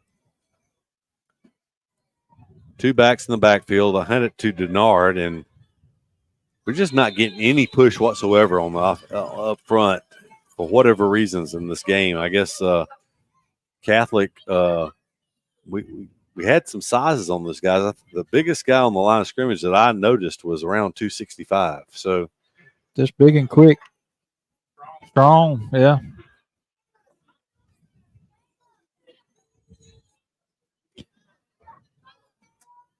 Almost to the end of the third quarter. I'll tell you what, as soon as the quarter ends, the Tigers are going to let the quarter in here. So let's go ahead and go down to John Wayne, see what he's got for us on the sideline. Take it away, John Wayne. To the sideline, they was checking his eye, and I was like you, thought he may have something in his eye, but he's sitting over here under the tent without his pads on. So I'm going to try to get up and see if it may not be a concussion protocol. I'll try to talk to the trainer when she comes back. Just let us know what you find out. Thank you, John Wayne. So McCoy's going to hold him for the next game, I guess, and be out the rest of the one on this one. So I'll tell you what, while we have a minute, let's take a timeout, pay some bills. We'll be back at this commercial timeout. Brown Heating Air Conditioning broadcast booth. Barber County's original newspaper for local. Attention contractors, is your metal roofing provider slowing you down? APEC Metal Express fills orders within a week. 40-year finish warranty, 17 different colors, and multiple truss styles. Work more and wait less. Freeze. In sports, every point counts, and at Alpha Insurance, we know when it comes to your budget, every dollar counts. That's why we work to get you the lowest rates and best discounts available. Plus, every Alpha policy comes with personal service from our hometown team. Call Alpha to start saving today. In Eufaula, call Alpha Agent Keith Bryan at 334-687-8268 or stop by our office at 1326A South Eufaula Avenue. Since 1953, Flowers Insurance Agency has been protecting you and your assets with policies tailored to your specific needs. Whether it's commercial, personal lines, life insurance, or employee benefits, including your employer-offered health insurance, Flowers Insurance has you covered. With access to over 50 insurance carriers, we provide the trusted service and products you deserve. It's simple. Call Flowers Insurance in downtown Eufaula today and find your peace of mind. Back at Tiger Stadium, where the Tigers have a second down, call it 10 yards to go. Looks like a Wildcat. Perry Denard is the only Wright is coming over. He was talking to Coach Jernigan on the sidelines.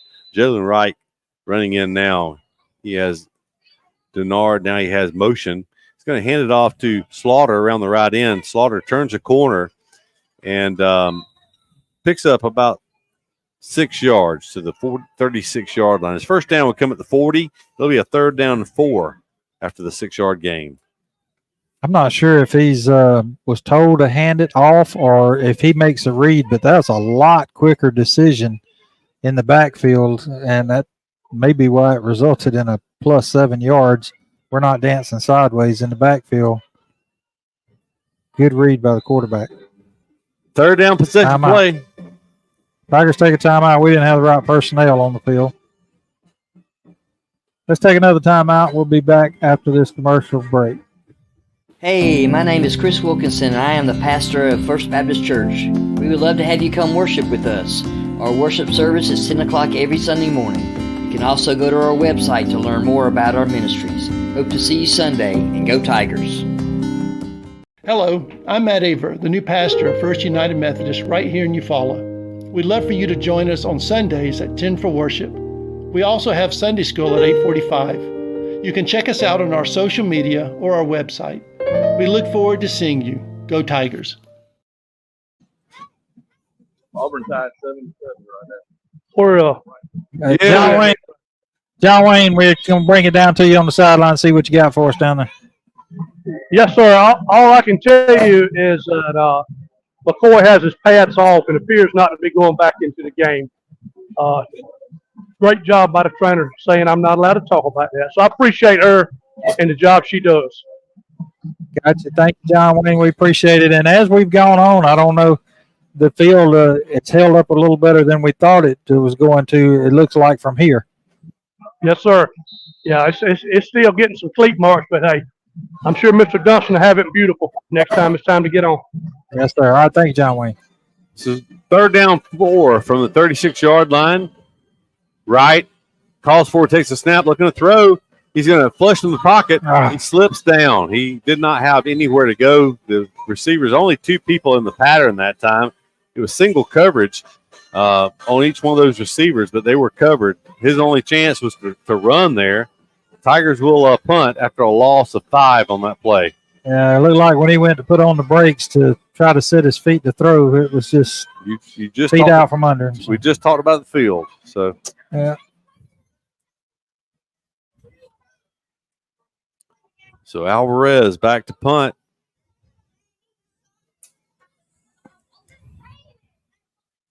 In the fourth quarter, good snap. Alvarez, the lefty, will get it away. It's a good punt this time. It's going to drive back to the 34. Takes a big Eufaula roll this time. Inside the 25, it'll be down about the 21-yard line. So 10:30 to go here in the game. 48 yards on the punt. And Montgomery Catholic will take over at their 21-yard line.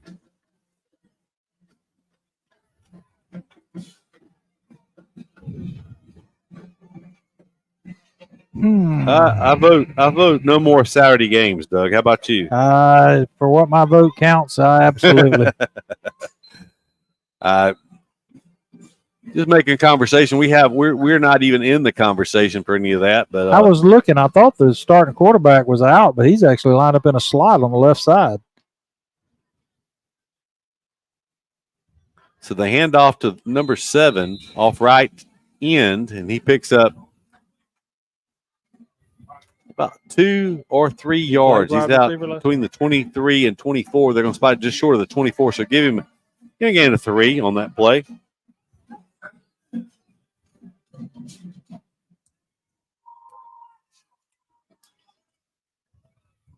Jimmy was just telling me the quarterback, the start of the game, is lined up at receiver now. He played receiver last year, and they throw to him there. Yep. Williams, good shoestring tackle out on the outside. We'll see. I think it was Jalen Parker on that tackle. Holds that play to 7 yards, but it is good enough for a first down.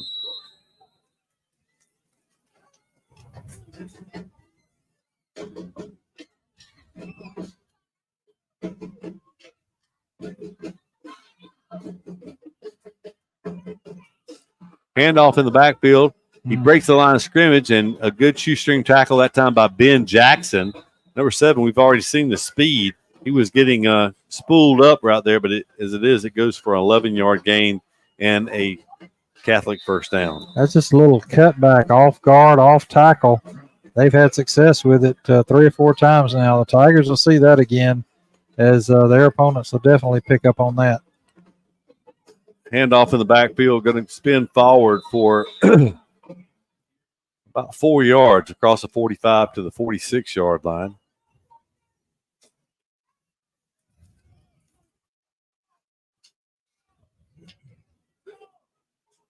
Clock running under 9 minutes now, 8:50 and counting, 28-0. Montgomery Catholic leads in this one.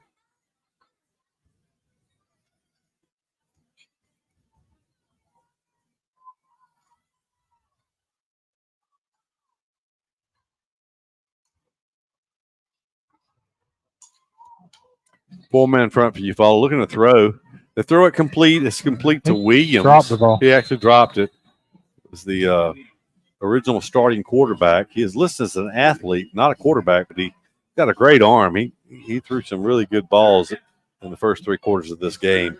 And I got a feeling they'll probably let him play pretty much any position he wants to. Very good athlete.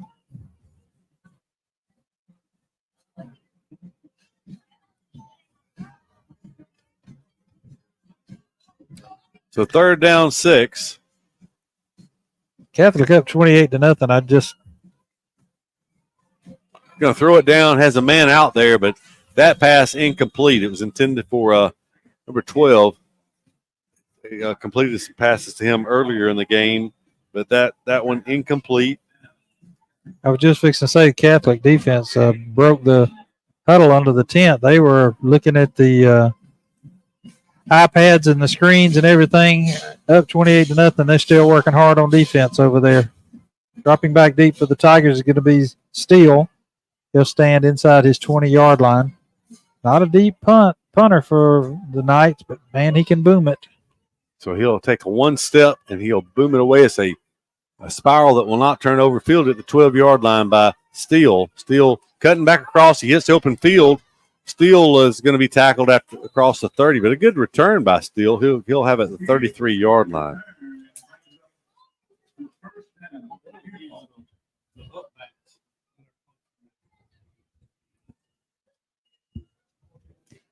Looks like that punt formation, I guess they wouldn't do it with the punter. He doesn't look like a quarterback or anything, but they could do a little razzle-dazzle out of that if they needed to. So 1st and 10 for the Tigers from their own 32-yard line. Wright takes it. He hands it off to Denard, and the wave just rolls over him at the 29-yard line for a loss of 3.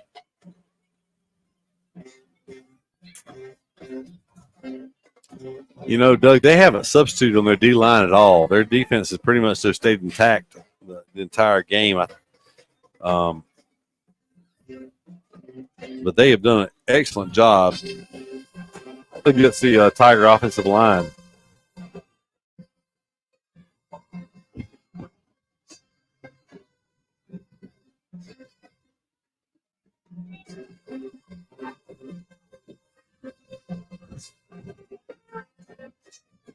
Handoff to Denard in the backfield. He's looking for some running room, but it's just a scrums broke out. He lost 3 more yards. Mm-hmm. Yeah, if you don't break the line of scrimmage quick against this team, they flow to the football very well. Yeah, they're pushing our offensive line back from the get-go almost the whole night. For Denard, he has not had a good night tonight. Nowhere to go for him, though. He's been hit hard and often. 6 carries for -8 yards.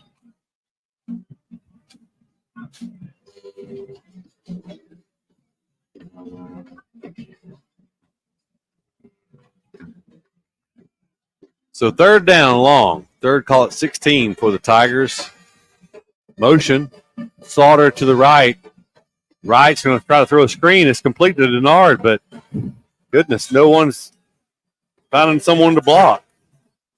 There were 2 men out there for Catholic. There were about 3 for Eufaula, but no one blocked anyone. And it almost looked like no gain. It almost looked like Denard caught that ball, and the offensive lineman caught up to him from behind. Number 50, 59, 52, one of those. I think it was 52. That was the defensive lineman. Kind of ran him down from behind. There's a snap. We were moving all over the place, and there's a flag. They do put the flags down. Just as well, it was a short punt that time.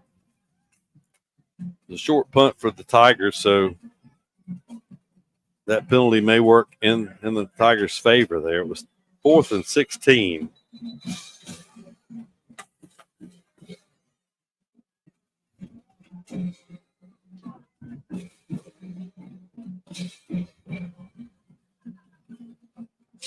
A long discussion for a penalty on a punt.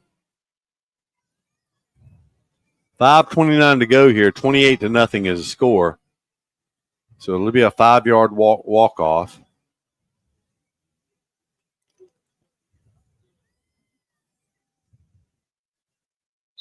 So now Alvarez drops back once again. He'll stand inside his 10-yard line, about the 8-yard line.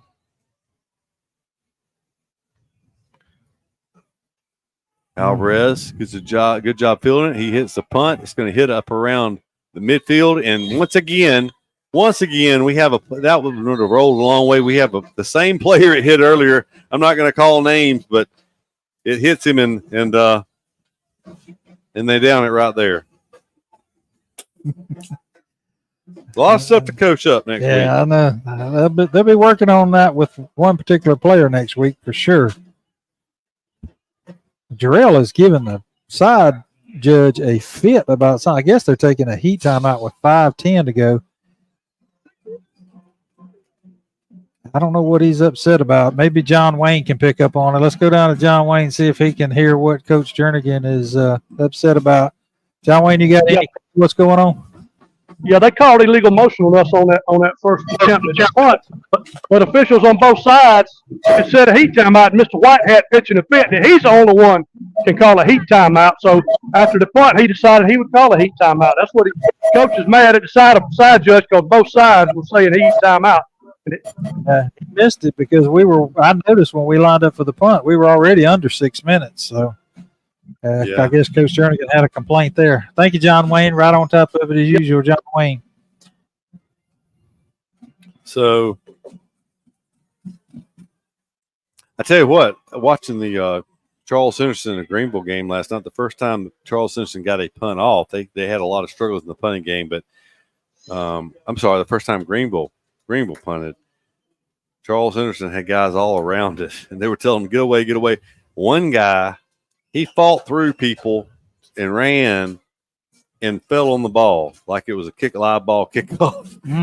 And the coach couldn't get to him fast enough as he was coming off the field because there were Greenville players all around it, and he was fighting through them, trying to get to there. They were kind of letting the ball roll, and he fought through them to get to it to fall down the ball. It was wet. If the ball had squirted out from under him when he fell on it, it would have been Greenville's ball. So you take for granted a lot of times that these guys know the rules of football, and they don't always know it. He was fighting it like it was a live ball for some reason. He was fighting for his life to get to it. We've had a couple of miscues here on punts, not letting them roll there, letting them hit us. Either way, 1st and 10 Catholic from the 49-yard line. Catholic leads 28-0. Going to hand it off around the left end. Good job by Jave Williams, bringing him down for no gain, maybe a loss of a yard on the play. Call it a loss of a yard on that play.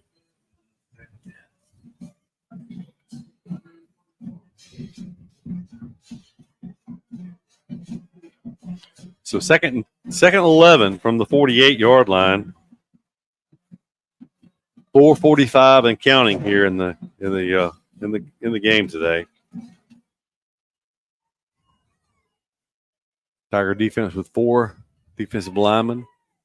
They will hand it off. It's going to be Jackson around the left side. He's going to be tackled. Nice solo stop by Jalen Parker around the left side. That's a 3-yard gain, but Parker doesn't make that tackle. It's a big gain. Yeah, they've had some great success off their left tackle. Just kind of starting the motion to the right and going back to the left. There's been some big plays for them today. As they come out here, they've got the tall young man in the slot, but number 12, he's been the target early a couple of times. They've tried to get it to him later and overthrew him. We'll see if they go to him down here. Looking to throw is Catholic all day to throw. Finally, the Tiger defensive front gets to them for the first sack of the game. They'll take him down back at the 46-yard line. That'll be a loss of 5. Clock rolling under 4 minutes now, 3:36 and counting. As the Tiger defense does their job, they'll send in the punt return team, and Zakai Steele will drop back deep for the Tigers. A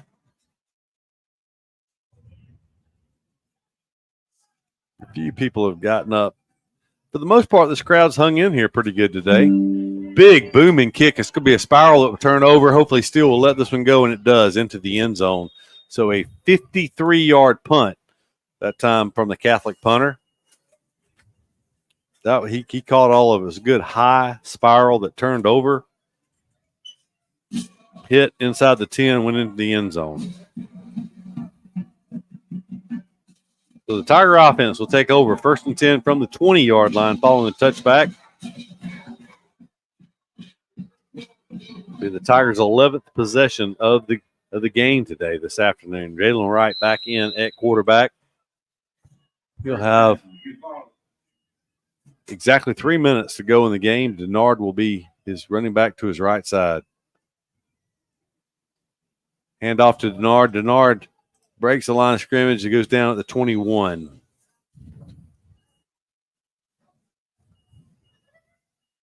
You called it, Doug, before the game. Just they don't do anything fancy. They just line up and on defense, they just play very fundamentally sound. They're football at the simplest level, but they're good at what they do.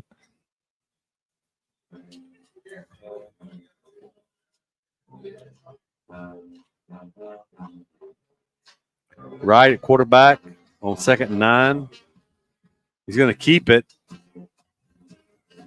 And he'll fall forward out to the 24-yard line. It's going to bring up a 3rd down and 6 after the gain of 3.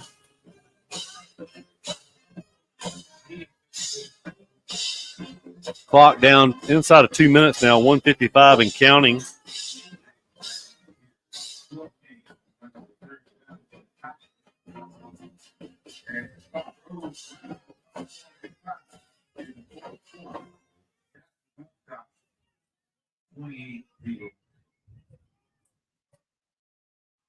Wright takes a snap. He's looking to throw this time. He's going to flush up in the pocket. He's going to throw it late. It's tipped up in the air, nearly intercepted. That was an ill-advised throw that time as he tried to get it to Torian Slaughter, the linebacker, number 9.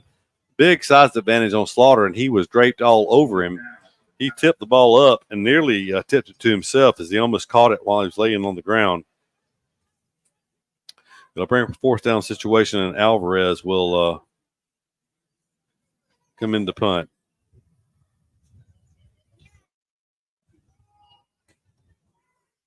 He punts it away.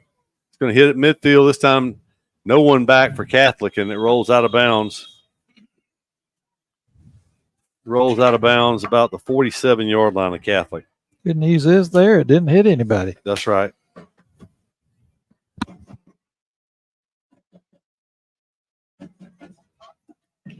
Well, I see both of y'all keep looking down. What's the college updates while we have a minute? 7-7, Auburn tied with California. What?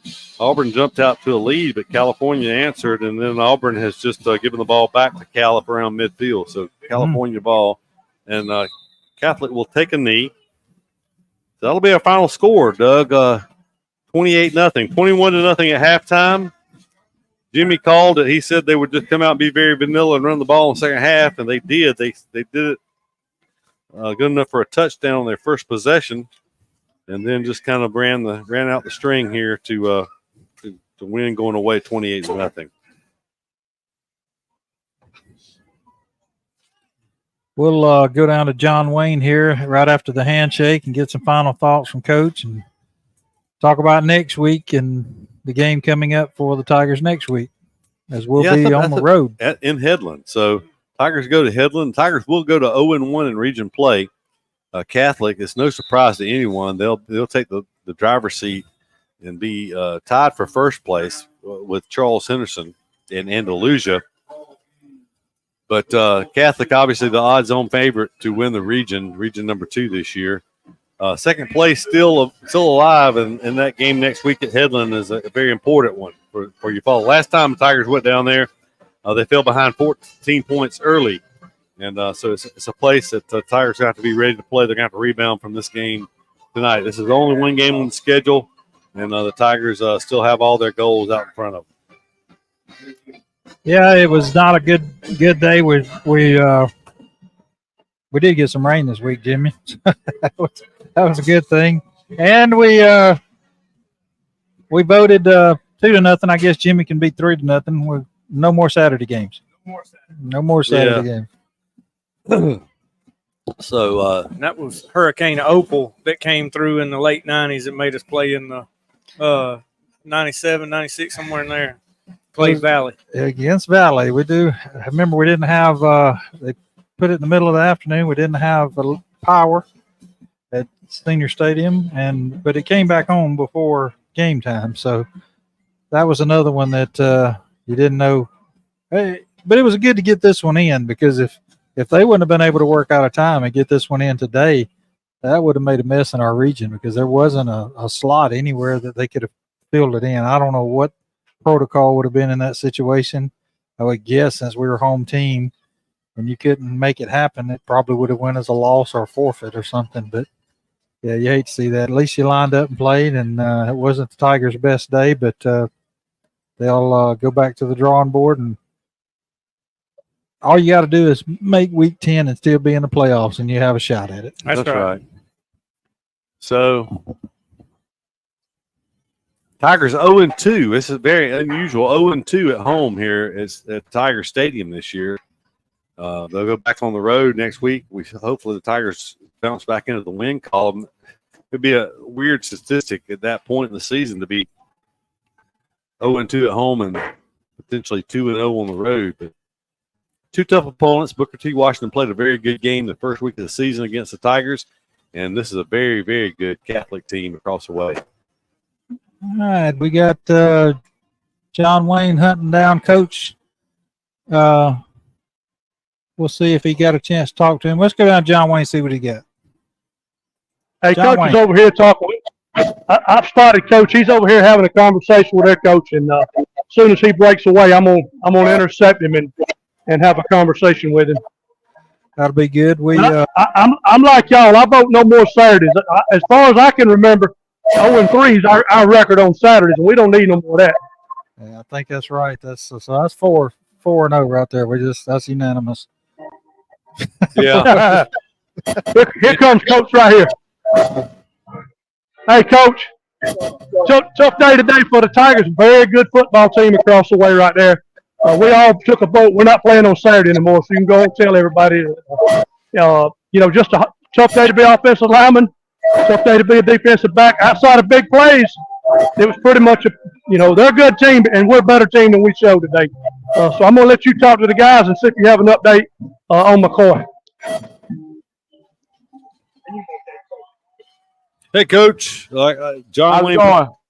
Pretty good. John Wayne pretty much summed it up. I mean, it was a very good team. They're 51-2 over the last 6 or 5 full seasons, and then part of this season. So they've got a lot of tradition here lately. After a very tough team, but it was big plays. The Tiger defense did a good job for several plays, and then we give up a big chunk play. Catholic just did a good job of taking advantage of that. I guess the thing on a lot of people's minds is Ty McCoy. What is his status leaving the game today? Our trainer Carly Mayo came to me and said he was out, so I got to go in and get more details from her about him. But as of right now, I really don't know. Okay, all right. Well, I thought Jalen Wright did a pretty good job filling in there. He was very effective on the ground the last quarter or so that he carried the ball. But anyway, we it's tough to do a game like this. Catholic is very good. They, everybody came into the season saying they were the odds-on favorite to win 5A. So, I mean, we got to regroup next week. Big game at Headland next week. Yeah, most definitely. We got to go and regroup. Like you said, you summed it up. Defense, I think, played well besides the big plays that they had on it. And offense, we struggled tremendously up front blocking those guys. I mean, which we knew coming in they was really good. But yeah, they was really good in person also. So we just struggled blocking those guys. So we go back to the drawing board with 2 weeks of practice and get ready for Headland, another region game. So, Coach, I guess just to ask one more question. What did they do on their defensive front that made it such a difficult job for us to block? Because last week, particularly the second half, our offensive line really took control of that game at Russell County. And then today just had a really difficult time keeping up with Catholic. Were they stunning or twisting, or what were they doing that gave us such a hard time? Well, they was moving pre-snap before the snap, which we knew they was going to do that. But add that with it, I mean, they had got a good D-line and linebacker core that can move. That's the difference between them and Russell County. I mean, they were really active, moving around the ball, and the D-line can use their hands more than Russell County did. So that's the difference right there. You got. I gotcha. Well, Coach, I know you'll have them ready for next week. But good luck down at Headland, and we'll be there to watch the Tigers win. All right, appreciate it. Go Tigers. Yeah, go Tigers. Well, Doug, this is a tough one here on a Saturday, but we knew it was an uphill climb coming in. You came in talking about people you had talked to around the state said that,